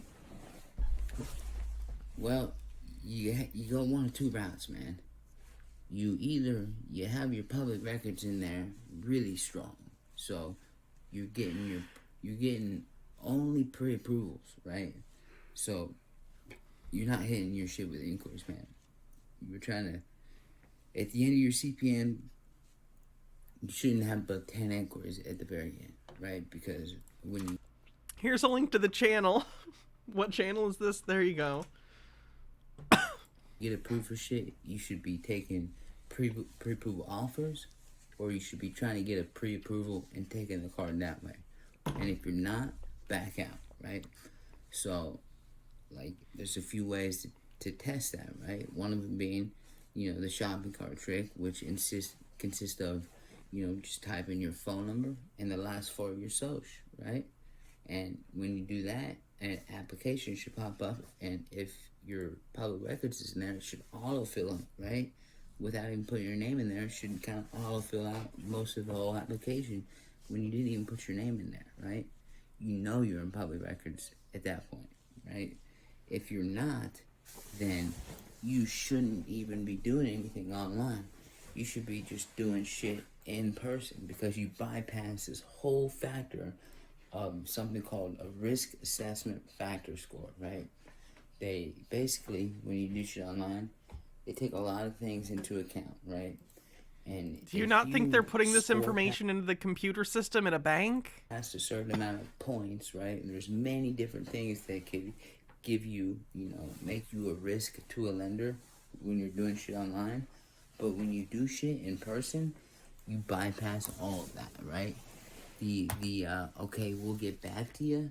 What that means is we couldn't verify you, so we'll get back to you in a week once we look into your application and we could verify you, right? So, fuck that, man. You know what I mean? There shouldn't be, when you do shit in person, that's not even taken into an account. And the only way that you should be doing shit in person is by showing an ID that matches perfectly to what's on file with all three credit bureaus. So, Experian. I gotta look at more from this guy. What the fuck? What's up? It's John Boy. So, once again, for entertainment and purposes only. So, I'm gonna put this out there. This is a big hustle come up for any of y'all that are watching this that ain't caught one yet. Check this one out. So, I'm in, the financial kind of department, right? My brother happens to be in the... He's wearing a Cobra Kai shirt, and it makes me want to watch Karate Kid with this guy so fucking bad. Insurance and marketing department and the drug rehabilitation department. So, if any of you guys out there have to be under 26 and are on mommy and daddy's insurance, right? If that fits you, then you need to get a hold of me, because we'll put $5,000 in your pocket, put you on a first class plane ticket, right? Sit down for 30 days in the mansion, you get paid a little bit up front, a little bit when you get out, right? But it's for sure guaranteed. Like, if this fits you, he's guys, recruiting a young person for some kind of fucking scam. What the fuck? to hit me up, John Boy, 813-810-6930. Hit me up, and like that's all there is to it. If you're on mommy and daddy's insurance, and you want to sit down for 30 days in the mansion and get your life together, even if you're just smoking weed, right? Whatever. It is what it is, weed is a drug too.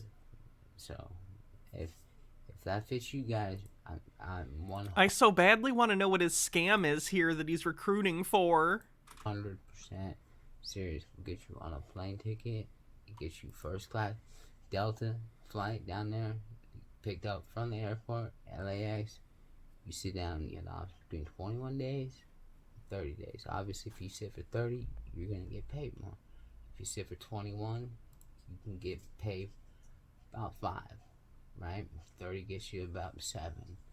And then you have the option to do the IOPs when you get out, guys. So, there's more income for, by the way, do them on Zoom calls, man. So, we need people. So, hit me up. Y'all got my number.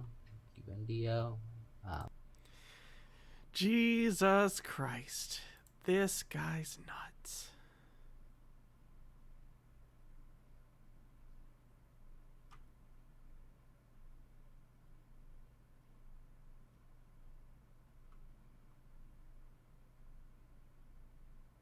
Wow. Okay. I don't want to focus too much on one person, so let's keep going through.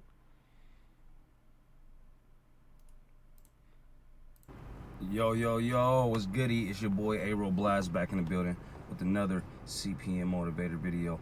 I ain't gonna drag this one out. Today we're gonna be talking about basically, yo, what's goody? It's your boy A-Roll Blast back in the building. One of the lesser known of the Blast family, Aero Blast. With another CPN motivator video. I ain't gonna drag this one out. Today we're gonna be talking about basically CPN friendly trade lines. Ones that work and ones that don't work. Okay? After you got your CPN tri-merge and all that and public records and stuff like that, you know wait about 3 to 6 months, right? Except kickoff. You can use kickoff on your CP right away. When you do, This guy's boring immediately.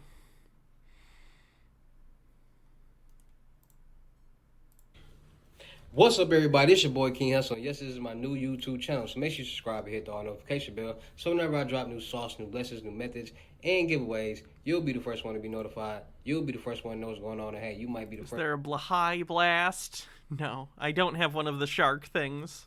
Just want to win something for free. So make sure you subscribe and hit the all notification bell on all the YouTube channels. I'm talking this one right here, King Hustle 2.0. King Hustle X1M, The Hustle Family, King Hustle Crazy Reactions, and turn motivation into millions. Also, make sure you follow me on all my social media platforms. All you gotta do is click the title on every video. Once you click the title on every video, at the bottom in the description, all my social media links will pop up, all right? So be aware of all the fake IGs, fake Telegrams, and YouTubes, or whatever social media platforms out there impersonating me, scamming people, all right? So before y'all send your money to anybody, please get a FaceTime verification call or a video to make sure you're talking to me, seeing his face, and doing legit business, all right? And before we get anything started, this is all educational and entertainment purposes only. I'm not telling anybody to do anything, so let's get this thing started. So, we dropping video today on the King Hustle 2.0 channel. Y'all know over here we get real spicy. We get real into that real knit and grit of how these scams and frauds and different life stories that I've been into and different situations and stories of people who I know and stories of allegedly what's been going on in my life. So today we're going to allegedly method, all right? There's a lot of different ways that people are using the CPN method, the CPN to generate funds, generate money, get loans, get cars, get homes, get a lot of different things. A lot of people are curious about what's really going on. So today I'm going to explain it, all right? And this is all educational and entertainment purposes. I'm not telling anybody to do anything. I'm not telling anybody to get a CPN. I'm not telling anybody to do nothing. But it's all about awareness and what's really going on out there. So, all right, so a CPN, a credit privacy number, all right? A lot of people are getting CPNs and they're creating... Again, CPNs are not a real thing. They are a scam. It is someone else's social security number. Fraudulent social security numbers, new social security numbers, and they're linking them to different people, fake people, whatever, all right? So, it's two ways that you can create a CPN. It's around your name and around somebody else's name, right? And when people create CPNs around their name, what they basically do is, let's say... your CPN number is, your social security number is 123456789, all right? They might do something like 123456788, 123456784. They like, because a lot of people don't know that the first three numbers is your prefix, and basically the last 6 digits is a made-up number, right? And there's new people being born every day. There's new social security numbers being generated every day. So basically, those 3 numbers is around the area in the year that you were born, all right? So they got to make it make sense. If you're... All right, I'm not feeling this guy. Let's check in the world of TikTok. You know, we had some TikTok... Oh, wow, did this channel get removed literally in the time that I... pulled it up earlier?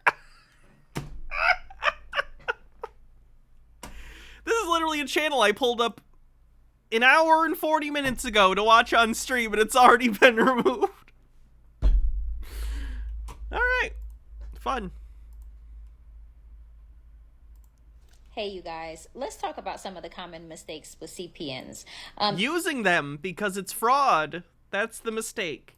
If you've already purchased a CPN or built your own, you're aware that you have to have a new phone number, new email, new address, things like that.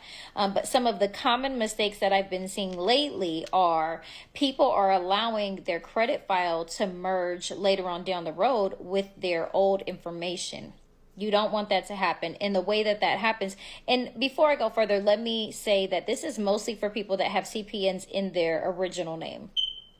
So the way that that can happen down the road is by not keeping everything separate. So you do have to start with it separate, but you also have to keep it separate in the future. So don't, get down the line and now you got 3-4 major credit cards, CPN's looking lovely, everything's going smooth, and then you start applying for things using your mom's old address or an old phone number, an old email. That will cause it to merge, and you don't want that to happen. It doesn't matter. It's fraud either Hey, you way. guys. But yeah, that's a way to get caught. Either way, though, you're fucked. The truth about CPN. Woo!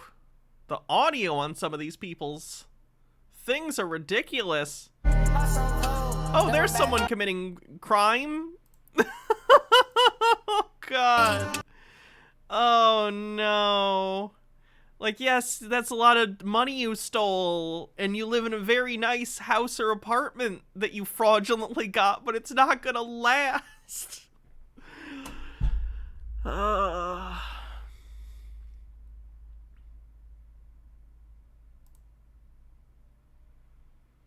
Into a full-time income. This is how you can make money with your CPN, starting a side hustle that can turn into a full-time income. One way is pallet flipping. So made simple, pallet flipping just refers to buyers going to liquidation markets and distribution centers and purchasing these pallets and reflipping them, reselling them for cash. But instead of using your own money, you can leverage the credit from this credit profile number that you're establishing and essentially be able to get credit cards to use to then purchase those pallets and borrow other people's money to make money. Now, the reason why, again, fraud, this is such a profitable and lucrative market is because big retailers like Target and Walmart have a bunch of items from returns that are overstocked and also marked down on prices that they need to sell immediately. So you purchasing these items allows them to recoup their losses and also clear up space inside their warehouses and shelves. So just imagine a wooden pallet full of a bunch of electronics, all sold to you for less than retail value that you can always upsell. So if that's something you want to learn more about on leverage, even if you have bad credit, definitely like, share, and comment, and follow me on Instagram and shoot me a DM if you want to get started with your CPN. This is how you can make. Do do do do do do do do.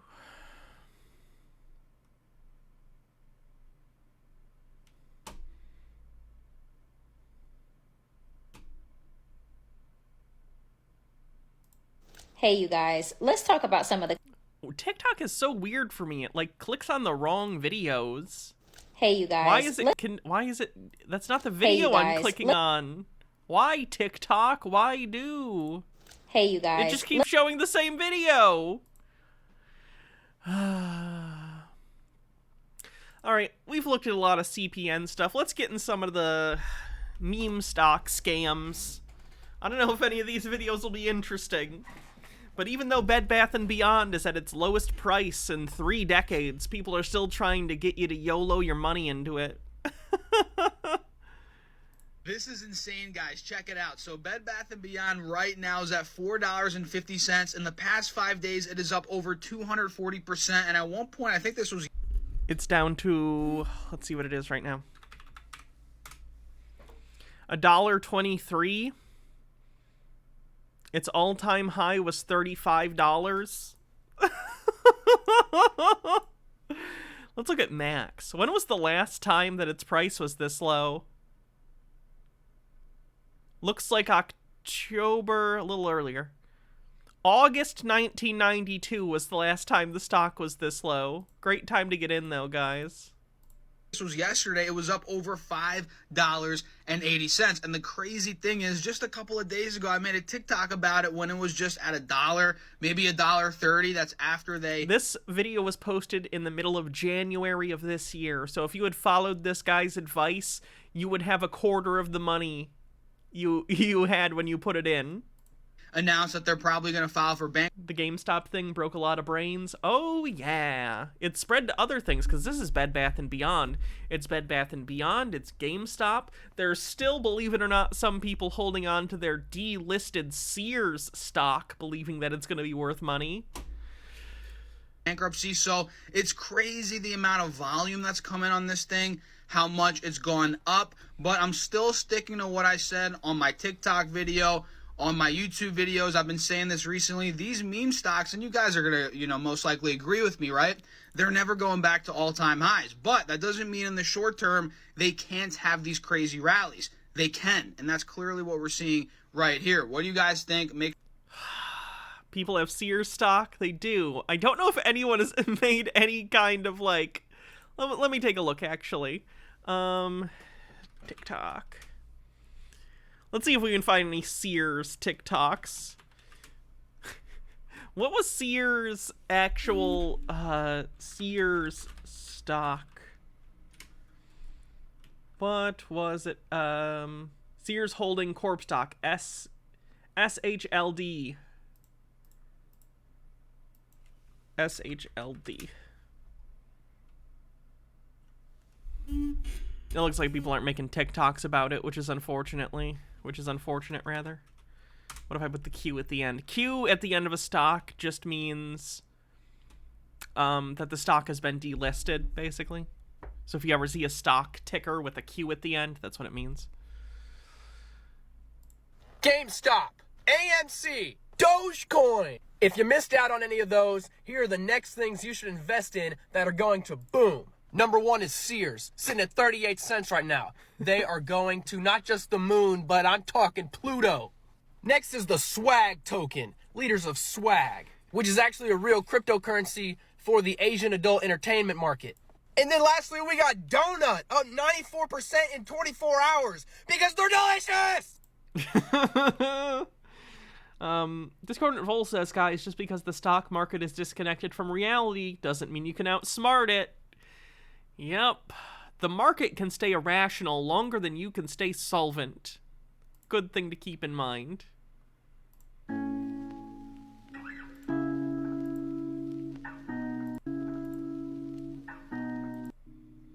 All the goddamn stock people, I hate them. A 3,000% return in the next 2 weeks? Which stock could do that? Triple BY. Bed Bath & Beyond, aka Bobby. Potentially and a big maybe, but there's a possibility it can go up 3,000% soon. There's a possibility anything could go up 3,000% if you just fucking make stuff up. It did not go up 3,000%. Surprise, it's crashed.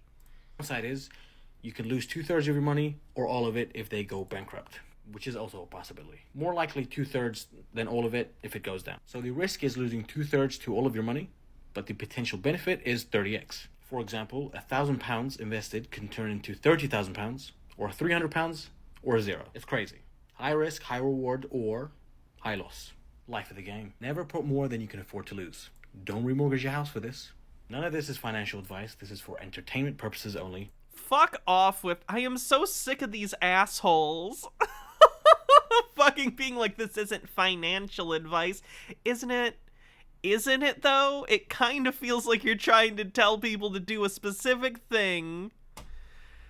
Alright, so once again, people are losing a lot of money on meme stocks like Bed Bath & Beyond. This guy in Wall Street Bets was down $2 million yesterday, $1 million overall, and at one point, he was up $3 million. Looks like he was holding options and maybe some shares. Hope he sold at $18 because now it's at $10. Everyone was pumping the stock because Ryan Cohen from the GameStop Mania was buying into it. Well, he just sold his entire position today. Most of these rich investors are not out to help you. They don't give two... Why can't you search by, like, most recent on TikTok? What is wrong with this hell app? I'm risking $50 to $60 on my small account per trade, and I have Maps and Mimics, thanks for 26 months. $1,000. You're risking way too much money. Let me tell you why everything that you thought and have been told about the GameStop short squeeze situation last year is completely false, and short of the impending bond meltdown crisis, GameStop poses systemic risk to the entire financial system and provides potential... It doesn't.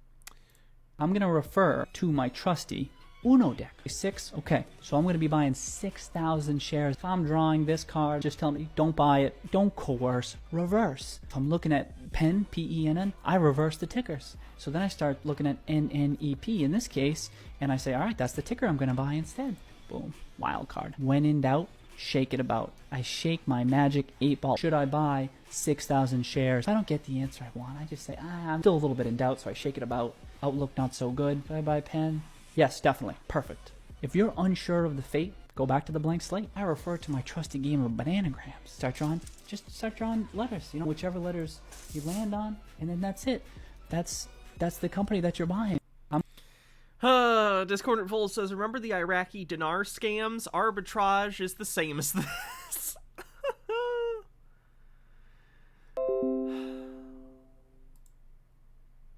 No.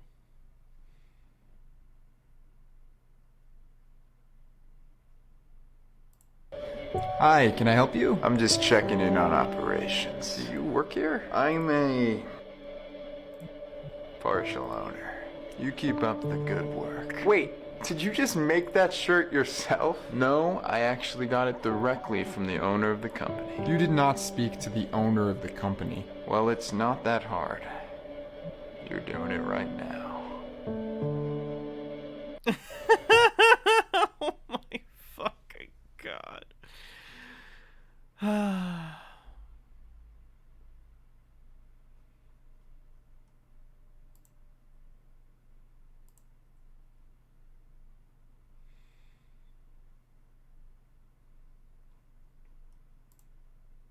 am so tired of the GameStop people.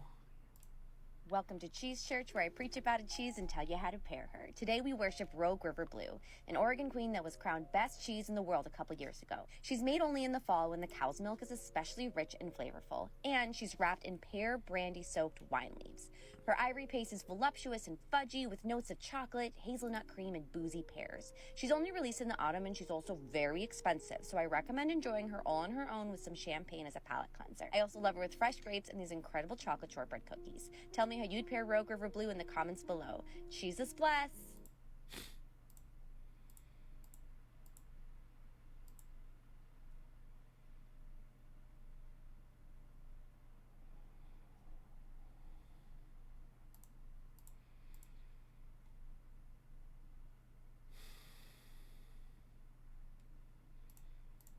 Oh, here's this guy bitching about the fact that talking about CPNs, or rather shilling for CPNs and saying they're a real thing, gets you banned on YouTube now. He's gonna complain about it. Complete and total disregard for the law. It's a cop. Ditch the beer. Oh, you're in trouble now, son. All right, what seems to be the trouble, officer? Maniac I cop, think he wants you to go with him. which is a good movie. No, look, you just better cooperate, all right? I can't stand any more tickets. My insurance. Yo, you see that? Clearly resisting arrest.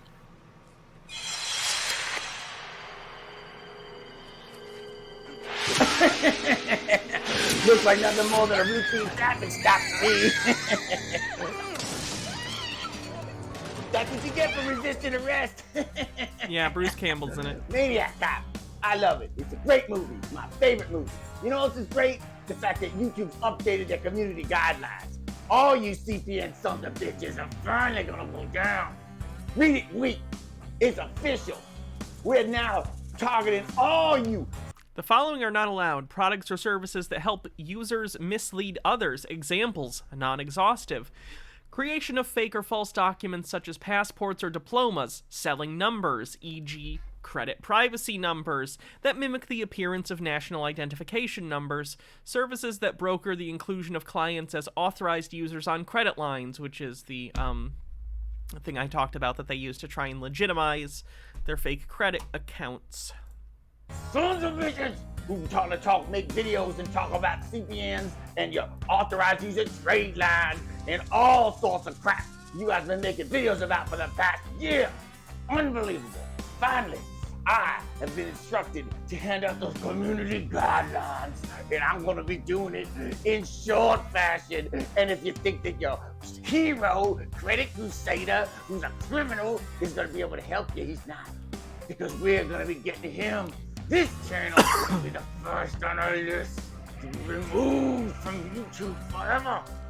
And before long, the only way you're gonna be able to see that Credit Crusader is in YouTube prison. Oops, where'd it go? The character, the Credit Crusader, is a work of fiction. He also lives in a fictional universe with other fictional characters. You, on the other hand, are real and live in the real world. Please do not attempt to replicate anything you see on this channel in real life. The Crusader does not condone fraud. This channel is for entertainment only. Thanks. P.S. If you're looking for real credit financial advice, I strongly suggest not getting it from a guy in a mask.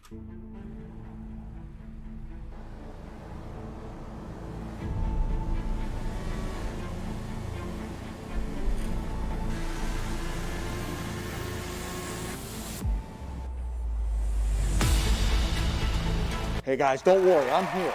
And I'm making this video as soon as I found out about this, because I actually found out about this yesterday when I went to upload my latest video. There was a new section that said deceitful content. They've made a whole new category for things that they are against in their community guidelines as far as YouTube's concerned.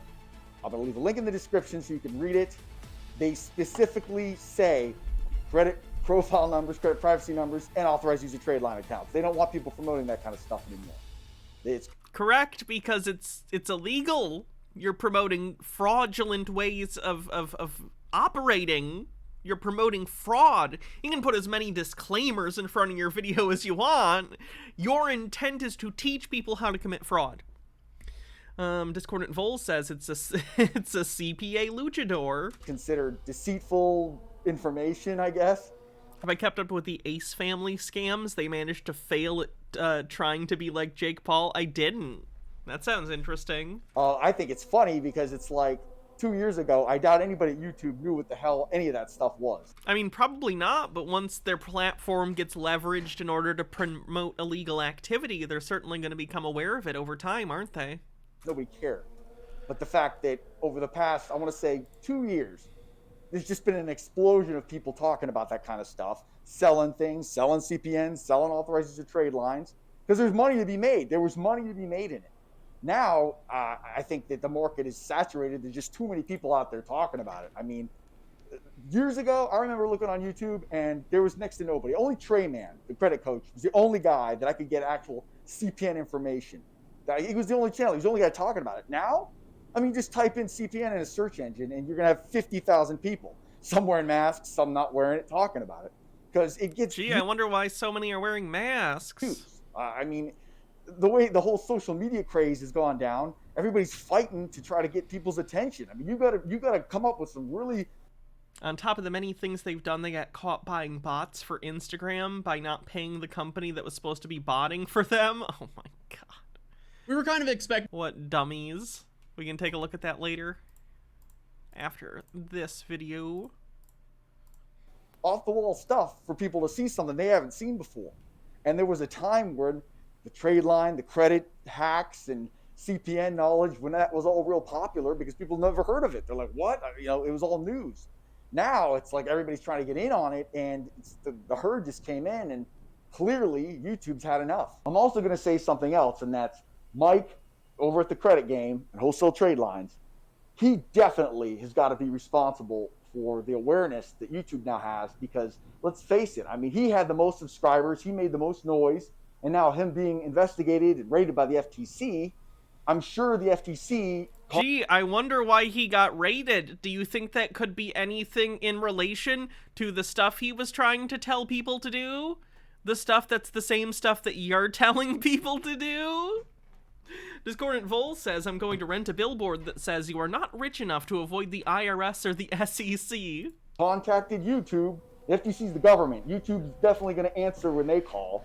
You know, I'm sure that they're like, whoa, you know, this is some unwanted attention. They don't want that happening again. So I'm sure that's why that they're targeting this kind of stuff, because of what happened with him. And by the way, if you want a little update as far as that whole situation is concerned, Mike is looking at a permanent ban to never be able to talk or have any businesses related to credit. I mean, they're seizing assets. He is getting... I mean, that would make sense, seeing as though, rather, it appears that his entire business was telling people fraudulent ways to do things with credit. Of course they're going to try and ban him from that, because his whole thing was scamming people. Getting tore up. Don't think that, you know, he is getting totally tore up. So, you know, I don't know if anybody's going to get their money back or anything, but all I do know is that he isn't going to get out of this unscathed. He's getting his ass handed to them by the government, which I said he would. Now, what do I think is going to happen? And people always ask me, they're like, oh, this trade line's going to stop working, or CPN's going to stop working, da-da-da. I'm now seeing, from what I'm seeing, that the chances, they're going to try to cut it off at the source. The source is social media. The source, think about it, nobody would know about this stuff if it wasn't for YouTube. Right, because it's a scam that was manufactured by people and spread on places like YouTube. TikTok, all the other, Facebook, all those social media platforms where people are going for the information and getting it. Nobody would know about this stuff. So I think they're going to try to cut it off at that source. But the only problem with it is that Pandora's box has already been opened. I mean, let's face it. I mean, there's a lot of videos that are old. We're going to start taking down old videos. One thing I do think... Yeah? is that just because the video's been up doesn't mean they can't take it down. A lot of people who are going to try to get into this space and make channels and social media accounts revolving around it, it's going to be hard to get in now. Like, I mean, it's because they're on... Good. That's the purpose. They want to make it difficult to make money scamming people, correct? They're in the know. I mean, 2 years ago, I doubt anybody at YouTube knew what a CPN was, or what an authorized user trade line account was, or any of that kind of stuff. I doubt anybody even knew about it. But obviously... Occult Comics got you hooked on Always Sunny in Philadelphia. You're on season 2, episode 2. You're not even at the good part yet. I think the first 2 seasons of that show are rough. But after that, it gets great. Those first seasons are alright. But, like, I think after season 3 and 4 is where I think they really hit a stride, and they've been on it ever since. They know now, because they specifically highlight it in their community guidelines, that they don't want you doing it. So what does that mean for me? Well, guys, I clearly have to watch my ass because I don't want this channel getting taken down. And I know that I'm definitely in their sights as far as, you know, I'm being watched. I know that. So all I can say is that we just have to see how this all plays out. Now, before I go, I want to let you guys all know that the Crusader season... This was 13 days ago, by the way. 4 is finally started with this video. It's going to be a wild ride. I know there's going to be some ups and downs, like always. Never forget, the Crusaders got your back. Until next time, Crusader out. What a nutball.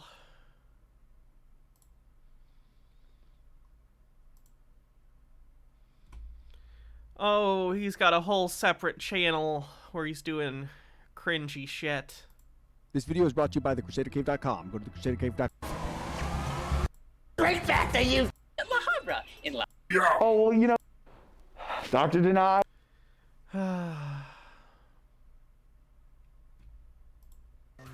You have a date with death. You should probably run. It's time to play. What? Why is he making lame GTA 5 mod content? What the fuck?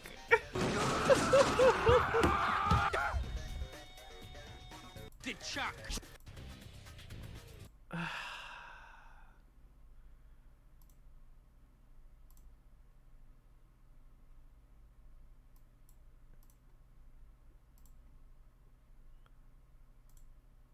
Oh my god, it's another guy. What the fuck?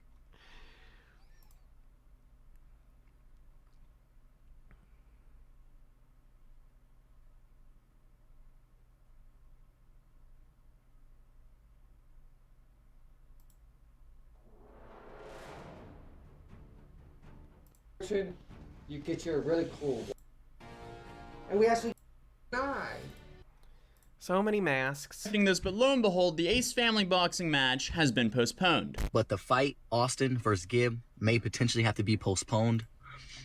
I mean, are we surprised? Honestly, not really. This whole boxing event just seemed so last minute to begin with because they announced it only 7 weeks before the event was going to happen. With the announcement pretty much only being an Instagram post that read, "It's finally official. Lil Gibby better appreciate this opportunity, especially after barely beating his last opponent. Mine as well. Count this as charity work." It's not charity work because let's be real, if you could fight someone more relevant than Gibb, you would be fighting him. July 30th in LA at the Crypto Arena. I'm back and I'm going to make a statement and put a beating waiting on this baby boy. KSI, I'll see you in the ring next at the end of the year if you beat your next opponent. This is just so weird because, sure, while KSI and I guess the Ace family have similar subscriber counts on YouTube, they're not in the same entertainment league. But that was the Instagram post announcement, but the YouTube announcement, that one was kind of buried in another video. It was posted in the video titled New Puppy Surprise. First in the video, they advertised the Ace Fest, which yours truly went to, but after that, they then announced the boxing match after advertising another event. And if you don't have a chance to make it to Ace Fest this year, there's another event only a month after. They have their own July festival? 30th at Staples Center. Well, it's now known as Crypto Arena. This is probably one of the most underwhelming boxing event announcements ever. So this time around, it's a boxing event. Yes, I am fighting again. I'm obviously not the only one fighting that night. I'm sharing the arena with 8 other celebrity influencers. So when we say you gotta get your tickets or else it's gonna be sold out, it will be sold out. Meanwhile, weeks later when I went to the Ace Fest, I heard this while I was at the ticketing booth. So no matter how many times this family claims they sell out events instantly, clearly it was not sold out because they were selling them at a discount there. For those who don't know, I am fighting a Nissan Gibb. He is a UK social star. Unfortunately, I love all my UK. They charged $500 for a poor man's carnival and called it Coachella meets Disney. Oh God. Supporters, but I know that night they're gonna be upset with me because of what gonna happen. Yeah, because he postponed the event. But did they know this was going to happen? For all of our OG followers, if you're watching and you're listening to this right now, okay? Be prepared. Discordant Vol says, Ace Fest, is it just a garlic bread and book exchange carnival? For some just drama, some... Hannah Fest 2023, we'll have 2 ball pits! unwanted, just weird vibe, weird energy coming towards the Ace family name in the next month or so. It happens like waves. It kind of comes and goes depending on how much we're doing. If we're out there and we're doing events, there's just more thrown at us. Just be prepared that that's coming. So essentially they were bracing their audience for the criticism they were going to get for throwing 2 half-assed events. Then, I mean, after this whole announcement, we were just hit by letdown after letdown when it came to who was actually going to be boxing in this event. Because they announced originally there was going to be 8 massive social media stars that were going to be boxing in this event. But on the website, they only had 6, and we'll get to what happened to the last matchup later on in this video. But the massive social media influencers that were advertised to box in this event were Austin McBroom versus Gibb. And what's ironic about this is Gibb's fight announcement that he was going to be fighting Austin McBroom got more views than what Austin's announcement on his YouTube channel got, which really shouldn't happen. And it shows like how little effort Austin is putting into promoting his event. If you're going to take the insane risk of hosting Social Gloves 2 after the first one flopped massively financially, you have to go all in on promotion. But the next match listed was between Landon McBroom versus Adam Sala. Landon McBroom is Austin's brother, and I can really not see him selling too many tickets for this event. Adam Sala, I haven't heard of anything coming out of him in the last 4 years. He was kind of relevant when FouseyTube was daily vlogging. But one quick check, and it seems like he's now posting tutorials on how kids can steal candy from 7-Eleven. What the? Bro, this dude is not... What? Jaman, this dude is getting... What is this character arc? But he was announced to be boxing here, and I can't really see either of them selling too many tickets, so I guess this was just a filler match. And then finally, you have Blueface, who is probably the most relevant person boxing. Well, I supply the P for the ball pits now. It's BYOP. In this event, and he's boxing Swaggy P, who is an ex-Lakers player. I don't know if Blueface and Swaggy P have any sort of beef to like hype up this fight at all. I feel like this whole event is just kind of rushed and half-assed put together with no real entertainment value. There's nothing. I definitely don't remember the video on Ace Fest from her, and I would remember because I like her videos. I wonder, when did you show me that? Was it a while ago or was it recent? How did I forget that? Within me that really wants to see the event. If it actually happens, I'll probably watch it, but that's purely because it's my job to pay attention to what's going on in this influencer sphere. Because this is nothing like the Logan Paul versus KSI fights, because the amount of hype that was put into those fights were insane. Both of these guys were... I'm out of touch. I don't care. I don't know anything about these fucking YouTuber boxing matches. Like, I know who the Paul people are. I don't know who any of the opponents have been.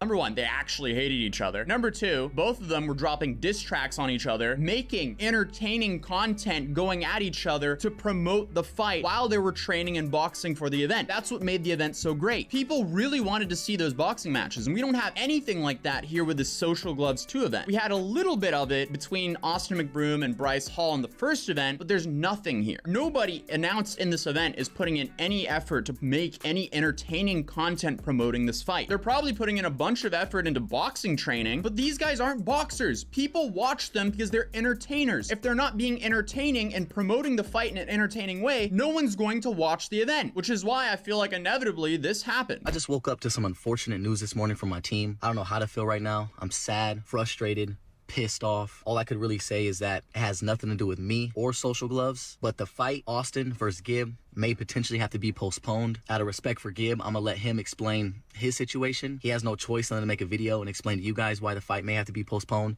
If he doesn't do that, then I'll have no choice other than to tell you guys what happened. As of right now, the team wants me to continue on with the event. They want me to pick a new opponent. But again, out of respect for Gibb, out of respect for us training our asses off for the past few months, out of respect for the fans wanting to see this fight happen, I'm willing Devil Summoner Marie, thanks for 24 months. Happy 2nd anniversary. If he can explain why. That's all I can really say right now. I'm pissed off. This just doesn't quite add up, but here's Gibbs' response. Buenos dias, ladies and gentlemen. It's Big Gibber here. In 10 days, I had a scheduled fight with one Austin McBroom, July 30th in the Crypto Arena. I've done my training camp. I've worked hard. I'm fight ready. I'm primed to fight this individual. But unfortunately, I've been told that I have to do more medicals for this to be sanctioned as a pro fight out in LA. So in 7 hours, I'm gonna fly to LA to do these said medicals. Social Gloves have informed me that the fight is not cancelled, it is postponed. I'll keep you guys updated, and this is not over, son. This is not... I just noticed he has little tigers on his shirt. The amount that this man has committed to the tiger thing, too much. Too much. Over. Okay, so is this Social Gloves that's making the demands, or whoever makes the rules for the professional boxing events? But Austin followed up with this video. All right, so the July 30th date is officially postponed. Gibb has made it out to LA. He's here now. He has to go through more medical exams. Unfortunately, it is unclear on what his conditions are or what he's going through at the moment. We just hope that he can get cleared for our new date, which as of right now is set for early September. If he is unable to pass his medical exams, I have no choice other than to find a new opponent. If anyone's up for the challenge, hit me up. I'm still hoping to see Gibb in the ring early September. How much do I get paid if I let this guy punch me in the face?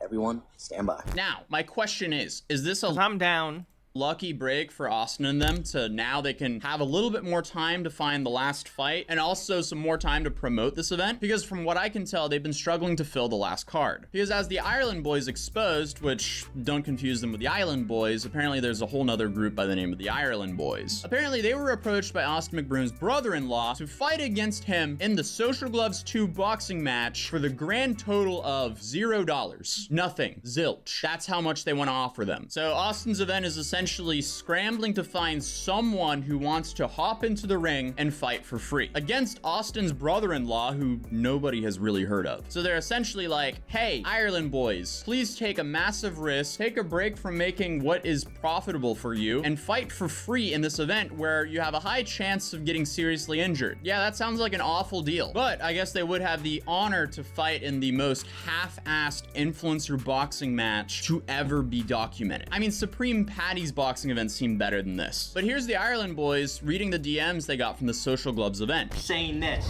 hey Nick, are you interested in fighting on our July 30th card at Crypto Arena? And I said, possibly. What's the offer? And do you have an opponent? Discordant Vol says, look, I get it as far as actual MMA and boxing is concerned. This has bad vibes by comparison. And then they said this, not sure what the offer is yet. Have to talk with the team. Just wanted to see if you were interested and your opponent would be Ryan Johnston. And then I said, let me know what the team says. Talked with the team and the budget is really tight.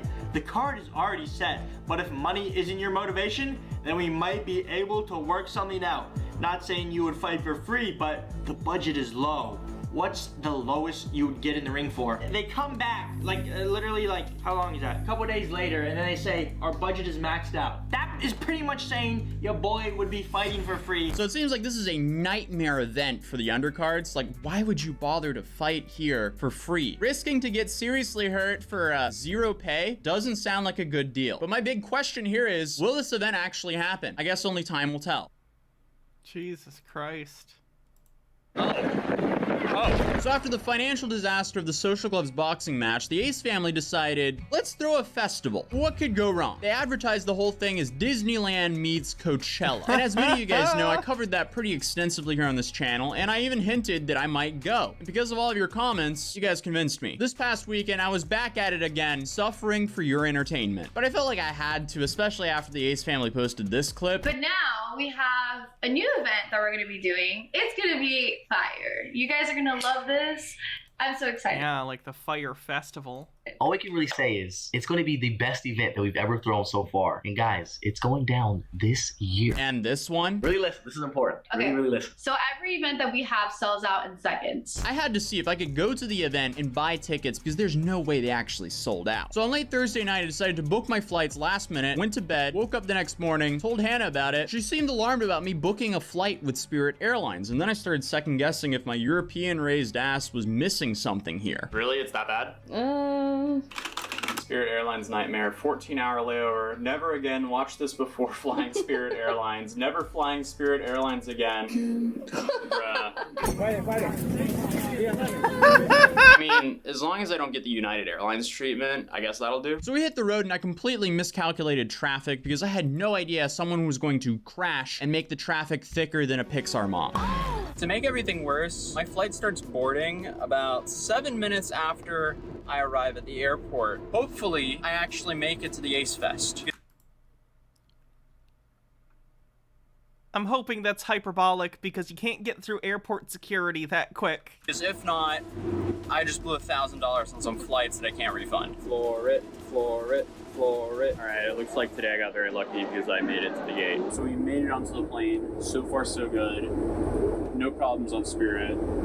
Barely have some space, but enough. Mission success, we made it to LAX. Well, that quickly turned into an adventure. Couldn't find the airport shuttle to the rental car. Got kicked out of a taxi because apparently I was going to a place that was too short, so it wasn't profitable for him. Apparently taxi economics don't make sense. Got this beautiful Toyota Camry out here. Vibes are immaculate. If you guys haven't dropped a like on this video yet, please do, because I'm going lengths to get you the footage of the Ace Fest. It's safe to say today is going to be interesting. It's now 7:41, Saturday, July 9th. I'm exhausted, but this is going to be interesting. So I pulled up the Ace Family website now to see if there's any updates, anything new, what's actually going on. And I noticed they've actually removed a lot of the perks for actually going to the Ace Family event. It now reads that we get access to free rides, access to free games, and access to free prizes. Where's the petting zoo? Where's the live music? Where's all this stuff? So this will be very interesting to see what is actually there. The event starts at noon, so we're gonna start wandering over there and figuring out what this really is. Cheers. Alright, so we have a 57-minute drive from here. Shouldn't be too bad. I'm very happy I have a rental car now. Look at that whip. That is so awesome. I love that so much. Another day of doing the best job in the world. I love this so much. Alright, I don't know if you can see it, but there's like a dust tornado over there. Hopefully I can get it. We have almost arrived at our destination. We're in the middle of nowhere, it seems like, in the desert. I feel like they're trying to give TanaCon a run for its money and giving their fans sunburn because they have picked the perfect place to do that. First thing I noticed with the event is I had to pay for parking, which directly contradicts what Austin was saying earlier. I'm ready to meet them. Not only that, you get great parking, free parking. Hey. $10. Is this for the Ace Festival as well? Yes. Oh, okay. Summer Soul Fest is like up in the corner of the parking lot, and then Ace Fest is in like on the fairgrounds. Oh, okay. All right, thank you. Look at that. The Ace Fest is right Please don't there. record while driving. Parking lot I think it was so his far oh no, pretty he's empty. definitely We've holding it got there. 6 But earlier I cars, thought it was 7 his passenger. including mine. Summer Soul's there's a decent amount of people showing up over there. I am here about an hour early though. All right, so update. It's now 11:09. There's probably about 100 people roughly that's been standing outside now. Overall, really not a bad turnout so far. All right, they open in 25 minutes and they have a solid line of maybe 200 200 people out in front of here.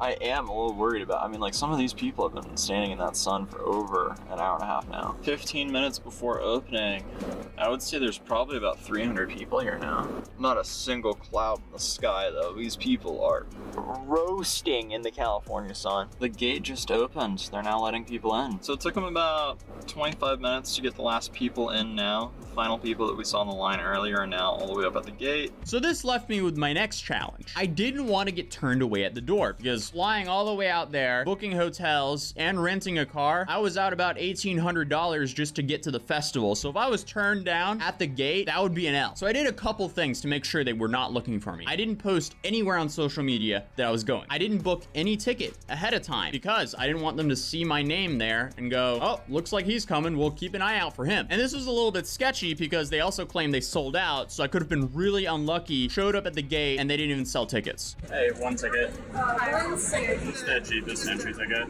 Step over there, and I'll help you guys, and you step right over there. When they started hesitating about me getting a ticket, started transferring me to another window, I thought something was wrong. I thought maybe she kind of recognized me and was like, okay, let me refer you to my supervisor so my supervisor can see if it actually is you and kick you out of the event. It's not like I would be surprised if they gave the ticketing people like a list of names and pictures of people that they don't want to be let into the event, as they had a massive sign on the ticketing booth that they could decline anyone's entry to the event. Do you write your name and email address on this? Here, I thought it was game over. I thought I had to write down my name and email. They were going to cross-reference it and be like, sorry, we can't let you in. So I was currently scrambling in my head if I had access to an email that didn't have a Tozy in it. But somehow, boys, we did it. Success. Now all we have to do is get past the main gate. I was just so happy just getting through the front gate because I thought there was a large chance of me just being denied at the door. This is the Ace Fest. This is what $500 entry tickets get you. So you get access to water. Psych. You actually have to pay $2 for that. Found that out the hard way, and you have to pay it in cash as well, or else no hydration for you. And being out in the middle of the desert in 100-degree heat without water, $500 fucking dollars. Not a fun situation to be in. Thankfully, there were vendors there that took card. Then you had the main entrance, I guess, to the fair where you had all these different food trucks. If you have me spend $500 fucking dollars on a ticket, I better get a free meal or something at minimum. Fucking $500 for a fair. You had this building they called the Oasis where the Ace family was inside doing their meet and greets. You had a bar in the middle, which ironically there was just one dad who sat there the entire day. And then you had all the rides, which essentially are your normal traveling fair rides. The same ones you pay $15 to $20 for all day access. It just looks like a fucking fair. It looks like a county fair. It's at your local abandoned Sears parking lot. That looks like how to vomit. After walking around the event, I slowly started to realize this was not Disneyland meets Coachella. This was TanaCon meets Chuck E. Cheese in the middle of the desert. The sun was really giving us no mercy. I think the peak temperature was about 100 degrees Fahrenheit, but we went to Area 51. It was warmer up there. I also lived in Arizona for 2 years, so we're kind of used to it. We're now heat veterans out here. But here's what some people had to say about the event. Can I ask you guys how long you guys have been in line? 2 hours. 2 hours? Do you feel like you guys are getting your money's worth for this event? Oh. No? Okay. I was expecting more. You were? Yeah. Aw. But I like it. I approve. Do you feel like it was worth You your money? approve? Was it your parents' money? No, not really. It's like a carnival, I guess. Just a normal carnival. Do you feel like you got your money's worth? No. Not as busy as I thought it would be. Do you feel like you got your money's worth for the event? No. It's pretty cool. The line's a bit long, a bit hot, but other than that, it's pretty cool. Do you feel like you got your money's worth from being at this event? Sort of. Not as many rides as we expected and stuff like that. I mean, we came with like family, so. Okay, makes sense. You know, everything else is okay. Always bring water and sunscreen. Good advice. Cool. So it's a good experience because not as many people are here as the normal fair. Yeah. Do you feel like you're getting your money's worth from being here at the event? Oh yeah, for sure. Oh, awesome. Have a wonderful day, guys. What's funny about this interview is this guy actually commented on my live stream after my live stream was finished saying this. I don't know if you remember me, but I was the kid in the brown shorts with the stars. I'm glad I got in for free because if you paid $120 to get in, you got scammed. I lied when I was talking talking to you because I thought we were hired by the Ace family. I feel like it's kind of ironic that the only positive review of this entire event that I got was a dude who admitted that he was lying. I did have this weird interaction though where I thought I heard kids 120 is better than 500, but still too much for this fucking fair. Screaming for help.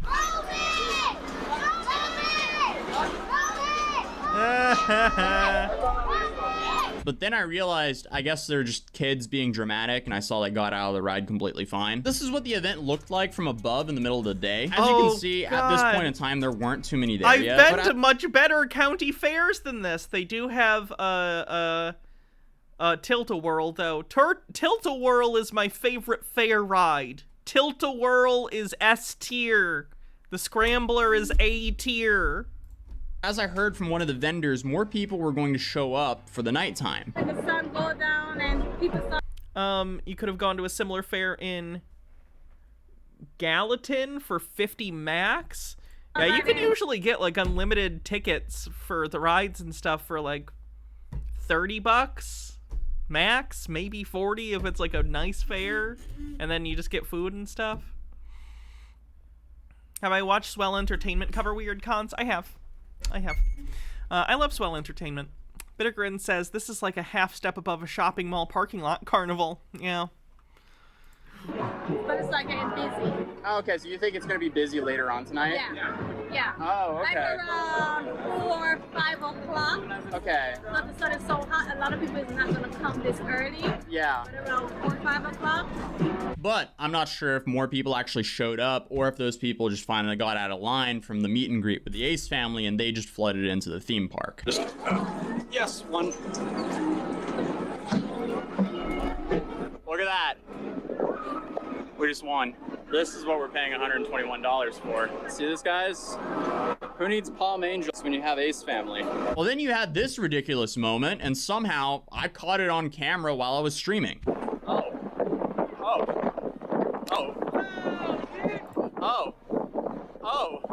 This is where this entire booth was just flung at a bunch of fans from the wind. Thankfully, no one got caught under the tent. It was just blown onto some people, so they were hit by the tent, I guess, but they weren't pinned under it. So no one got seriously hurt from that. And after this, I found out that 2 creators by the name of Rich Lux and Mad Catster were denied entry into the park, which really caught me off guard because I thought that was gonna happen to me. Well, then I checked their channels, and the guys literally uploaded videos saying they were on their way to the Ace scam. They literally gave them a heads up to block them from entering. Like, come on guys, there's a fine line here. You can't just upload a video saying you're on your way to the Ace scam and then go all surprise Pikachu when you realize they pull some shady and they don't let you into the event. You guys cover them doing shady stuff all the time. If they're going to allegedly break contract and try to do a hot... Jitara with 100 bits says, and it was made so that the Tilt-A-Whirl was made a standard feature in the courtyards of every temple dedicated to Paul. The main man looked upon this and saw that it was good. The Book of Paul, the Temple, 214. Style takeover on some makeup company, clearly they wouldn't flinch at tearing up your ticket contract. But moving on, after the fans had been apparently standing out in the sun in the middle of the desert in the 100-degree heat for 3 to 4 hours, they finally decided to move the meet and greet inside. Amanda from Swell Entertainment explains the situation to Def Noodles here. So what they did originally was that they had everyone lined up who got the meet and greet wristbands and all of that. So they had them all lined up from the start outside, and they had the family in the canopy area over there. And apparently some people were fainting. I didn't see it, but some of the vendors, the water vendor right at the front, said people were dropping. So they moved it all inside the venue way over there. So hopefully no one else drops. But it's also 97 degrees right now. So hopefully it cools off in a few hours. So, because of Amanda, I actually managed to get into the meet and greet area because she previously gave me one of those wristbands. So I went inside the new area and asked someone in the middle of the line how long they've been waiting in line. How long have you guys been in line? 2 hours exactly. Oh man. Exactly on the dot.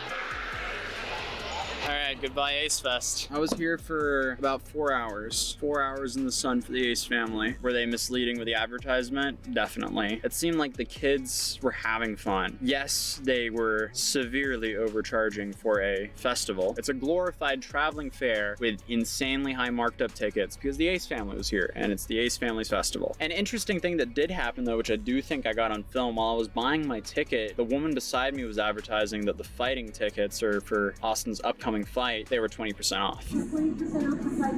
So I think there is a lack of promotion for this big event. Or maybe the main fight just isn't a big enough fight. Essentially, Jamie this with whole 100 bits kicks off a hype train. We got to level 1 earlier in the stream. Let's see where we can get now. Coachella meets Disneyland was in reality just an Ace Family meet and greet with some fair rides on the side. That's what the event should have been advertised as, because hey, the people who went there, they went there to meet the Ace Family. If you showed up for just the rides, You guys got scammed. That's pretty good. Crazy stuff. People are nuts. Hacker? What's good, family? Hack the Planet back again with another video. Here on this channel, we talk about financial freedom, financial Didn't Illuminati do a video on them? Probably. literacy, and basically just different ways to get to that. Bittergrin, thanks for gifting 5 tier 1 subs. Listen, if you've ever been denied for a spot, apartment, condo, townhouse, car, Homestead, thanks for 200 bits. credit card, any of that because of your credit, or because you are a felon, or because you may have evictions on your credit, or you just filed bankruptcy. I have to pee so bad. It's gonna be a chair stream for a second while I go pee. I'll put something on for you guys. Keep the hype train going while I urinate. Sausage guy. Terradona, thanks for gifting a sub. Here, enjoy this while I pee. And welcome back. I guess. What a treat today. I've been waiting 10 years for this moment. Well, I guess we can wait a little bit longer. Oh, there it is. You're magnificent in every single way. Yes! It's 2 fried chicken patties, 2 pieces of bacon, and melted cheese. Forget my kids being born. Forget the day I was married. This is the greatest day of my life. God, there's so much chicken. It's official. The Double Down is back at KFC. The hubris, the gumption, the general disregard of their customers' health. I missed out on my chance 10 years ago to try this sandwich, and now it's finally back in my hands. And before we sausage it, we're gonna give it a good test bite. Magnificent! I love you, Colonel Sanders. I've sausaged things from all over the world, and none of them mean anything. It's all led to this moment right here.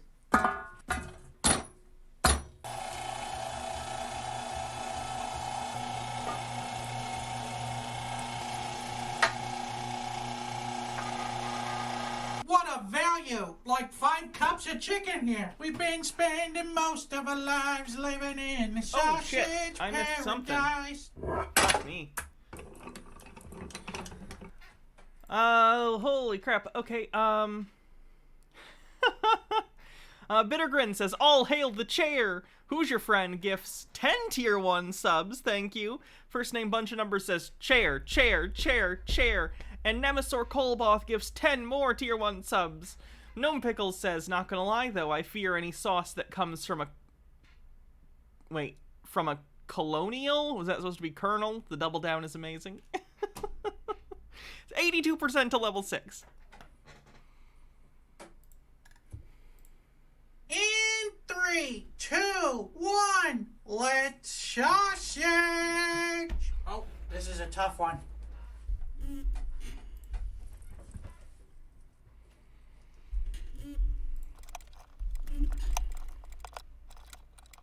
And that will do it. That's a whole lot of compressed chicken. I don't like... With special thanks to today's Mark Boxalo box artist. This guy. It's Mark Holkalo.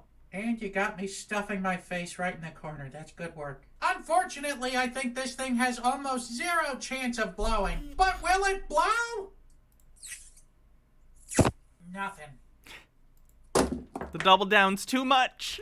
No, I couldn't even knock over the Boxalo art. So, unfortunately, I'm gonna have to give that Will It Blow 0 Mark Ruffalos.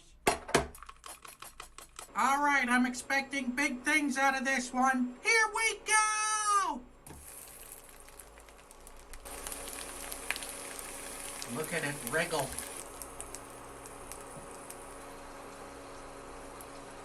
All right, I'm declaring this done. Let's get it out of the pan. Well, all right, let's open it up and see how we did. It looks kind of flavorless, but we won't know unless we try. Come on, double down. Don't fail me now. Come. Get in there. Here we go! It's not flavorless at all. It is jam-packed full of flavor. The taste is incredible. It tastes like super concentrated fried chicken with bacon. You know, it does have a mush factor to it, but the taste is unexplainable. Like the best fried chicken you've ever had. I would like to give this a 5 out of 5. However, the interior, you know, look at it. You know, normally I would dock it a full point for the interior, but I'm telling you, the flavor, it's another level. So I'm gonna have to give this sausage here a 4.5 out of 5. Bop, bop, bop, bop, bop. I churned butter once or twice, living in a sausage paradise. Or anything. 84% to level 6 with a minute left. Gnome Pickles says, this man is a father. He has children, and honestly, that makes me so happy. Spread the cool weirdness, buddy. Like that, then they have something called a CPN. Now, I hate the double downs. Too much meat. Too much meat. Discordant Vol says, it'll kill you instantly. I know y'all talk or probably seen videos from a lot of people talking about CPNs, but Income Cam is here. They give you guys the butt naked and the real raw truth on CPNs, how to build them, and what you can do with them, right? For the past probably 5 years, I've been tapped into CPNs, right? And showing people how to get approved for stuff like this. You know what I'm saying? 2020 Lamborghini years. Yeah, you know, a lot of my buddies, man, they pulling up Lamb Chop, Hellcat, Trackhawk, you know what I'm saying? Off this exact blueprint, what I'm about to give y'all guys today, right? At least you'll get to hang out with each other in prison when you get caught. Gnome Pickles with 100 bits says, having credit issues, have you considered identity theft and fraud? Thanks for the hype train, everyone. Level 5. Wonderful. I just designed something called a $1 million blueprint, right? Because a lot of people was asking me like, damn, Cam, how you pulling up Rolls Royce, you know, Lamborghini, all these crazy cars, right? And how can I do it? So I said, man, you know what? I'm gonna tap the world into what I got going on and give y'all the blueprint on the CPN game, man, and how this shit work. Now, I know a lot of people out there have talked about this, and there are a lot of people that speak on CPNs and how to build them up and, you know, what you can do with them or if they're legal or not legal. But the stank on the legal. They're not. It's illegal. Did I see the new Rally's burger? Fried mushroom Buford. I don't really like mushrooms. Like, it's fine. I'm not anti-mushroom. I'm in a weird place with mushrooms. But, like, I'm never like, ooh, mushrooms. You know what I'm saying? Hey, man, I'm just going to tell y'all how to do it, you know, what you can do with it, and use it at your own discretion. I'm fine with the flavor of mushrooms. The texture kind of gets me, though. But I am excited. Because this Sunday is my birthday. And I am being taken to a nice restaurant by my wife, and I'm going to try beef Wellington for the first time. Because I've wanted to try beef Wellington, and this really nice restaurant has it, so excited for that. Discordant Vol says, why do you immediately buy expensive cars? Didn't you see Goodfellas? Man, you know, I'm no lawyer. I'm not giving y'all no legal advice, but I'm going to tell y'all exactly what you can do with it and how to obtain one step by step, right? So y'all stay tuned, man, and tap in with me on this video. This is the first YouTube video. You know what I'm saying? My buddies, they call this, say, Cam, man, you really need to tap into the YouTube, man, you know what I'm saying, and get a world, you know, the game, man. So I'm going to give y'all the real, raw, uncut truth on, you know what I'm saying, how to go grab this crazy stuff, you know what I'm saying? And no, it's not going to be easy, you know what I'm saying? I'm not going to lie. You're not going to go make a CPN today and go get in a Lamborghini truck, all right? But I'm going to show you exactly how to build an 800 credit score CPN, bulletproof, top tier, going to look excellent to the banks, and how to add auto trade lines and, you know, all those things. So let's kind of dig into that, right? Free game. We know when you go to a car dealership, right? And a lot of people that know about CPNs or somebody that, you know, may have, you know, looked into CPNs, or even with your personal credit, right? When you're trying to go look at a car, when you get to the dealership, they're gonna either ask you for a co-signer or they're gonna ask you for a high down payment because you're a first-time auto buyer, right? So what's Any updates on the Broha Blast stream? Yeah, it's on the 18th, I believe. I think it's on the 18th. important now in 2022, and always has been, but now you have to have what's called comparable car credit. So all that is, when the dealership say, you know, you need a co-signer or you got to come back with a higher down payment because you are a first-time auto buyer, it's just basically saying you need comparable car credit, which translates to you need paid off autos that are reporting on your credit, right? If you don't have paid off autos on your credit, then you're probably not going to get approved, especially for Lamborghini trucks, right? That's like $200,000-$300,000.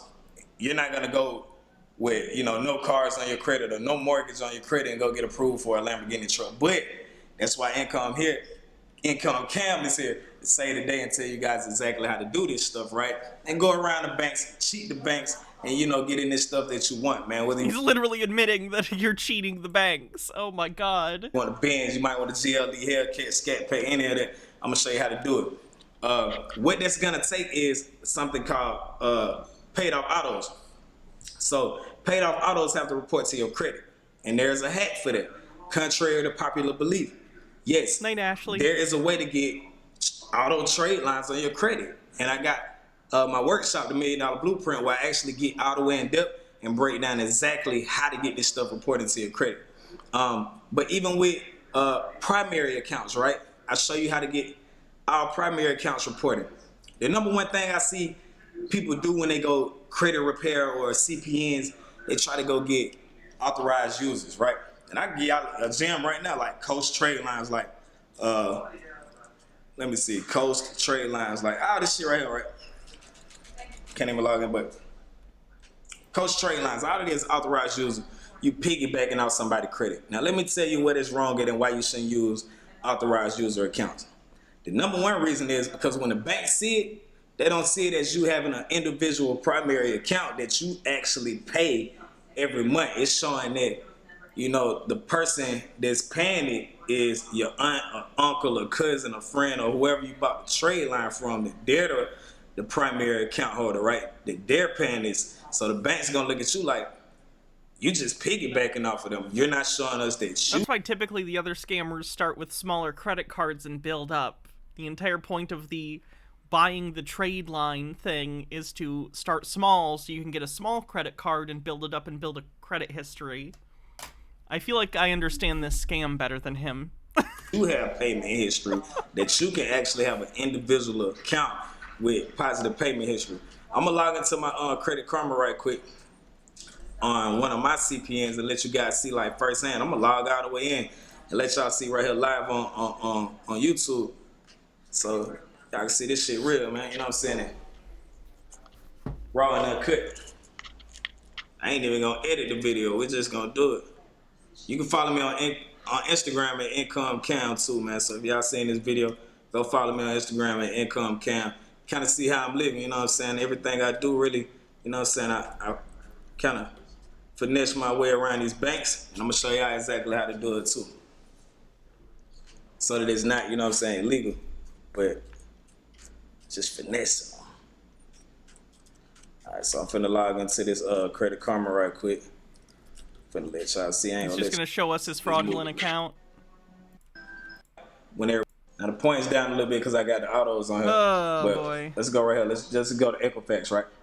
So I'm finna log in here and show y'all exactly what paid off autos look like when they report to your credit, right?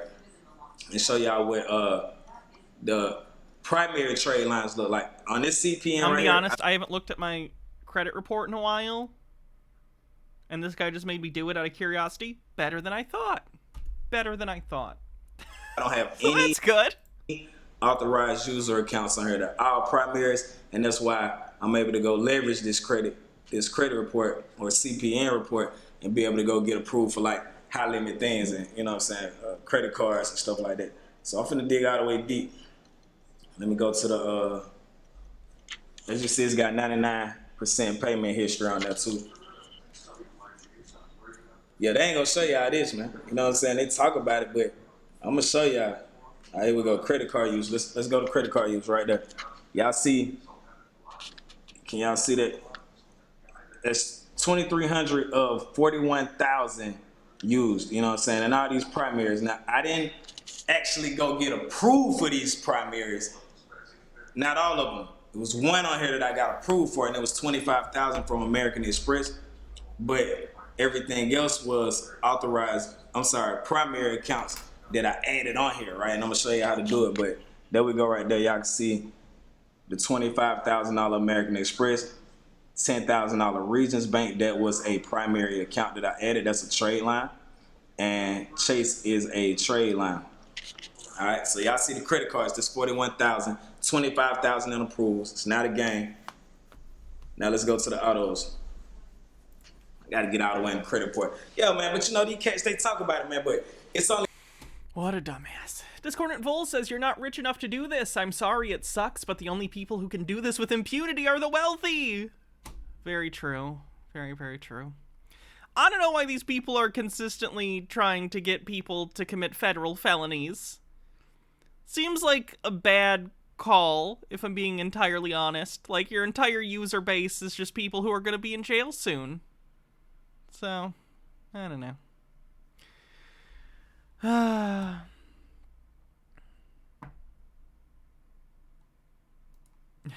Hold on. I'm not even really. I'll find you the guy. You just said you wanted his channel for no reason. Sure, I'll get it for you. Listen. Tell you what, if you get a reward, shoot some subs my way. There's a link to his channel. If anyone ever reports these people and gets a reward, you owe me 100 gift subs. Right. You'll buy me a bullet crown. I deserve that bullet crown, people. I'm telling you, I'm owed. I am aggrieved. Peter never sent me shit. Okay, let's see who we're gonna raid. We've been going for 3 hours. And my tummy feels weird, so...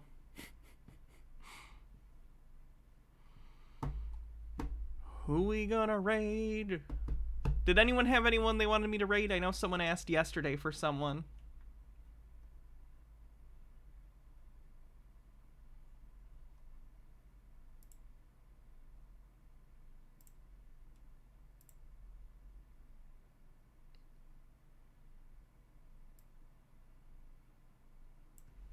Let's see. That was a suggestion. Is it this person? That's not the name that you said. Do you have a different link? Because I couldn't find him with that link.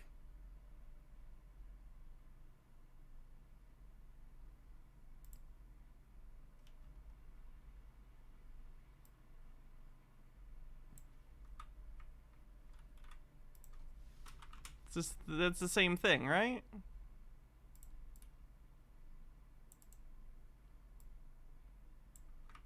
I can't get the Braun production. Do you just have like a copy-paste link to the channel? Are they live right now? Given I hate Twitch Times too because they were first to recommend one.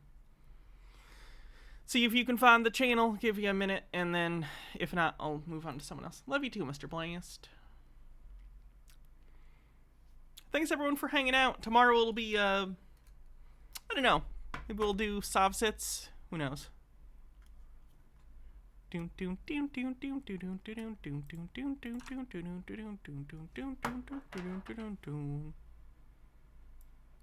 All right. Have a good night, everyone. See you tomorrow.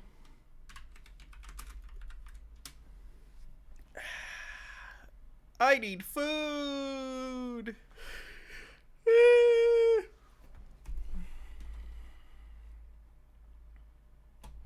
All right. Have a good night, everyone. See you later.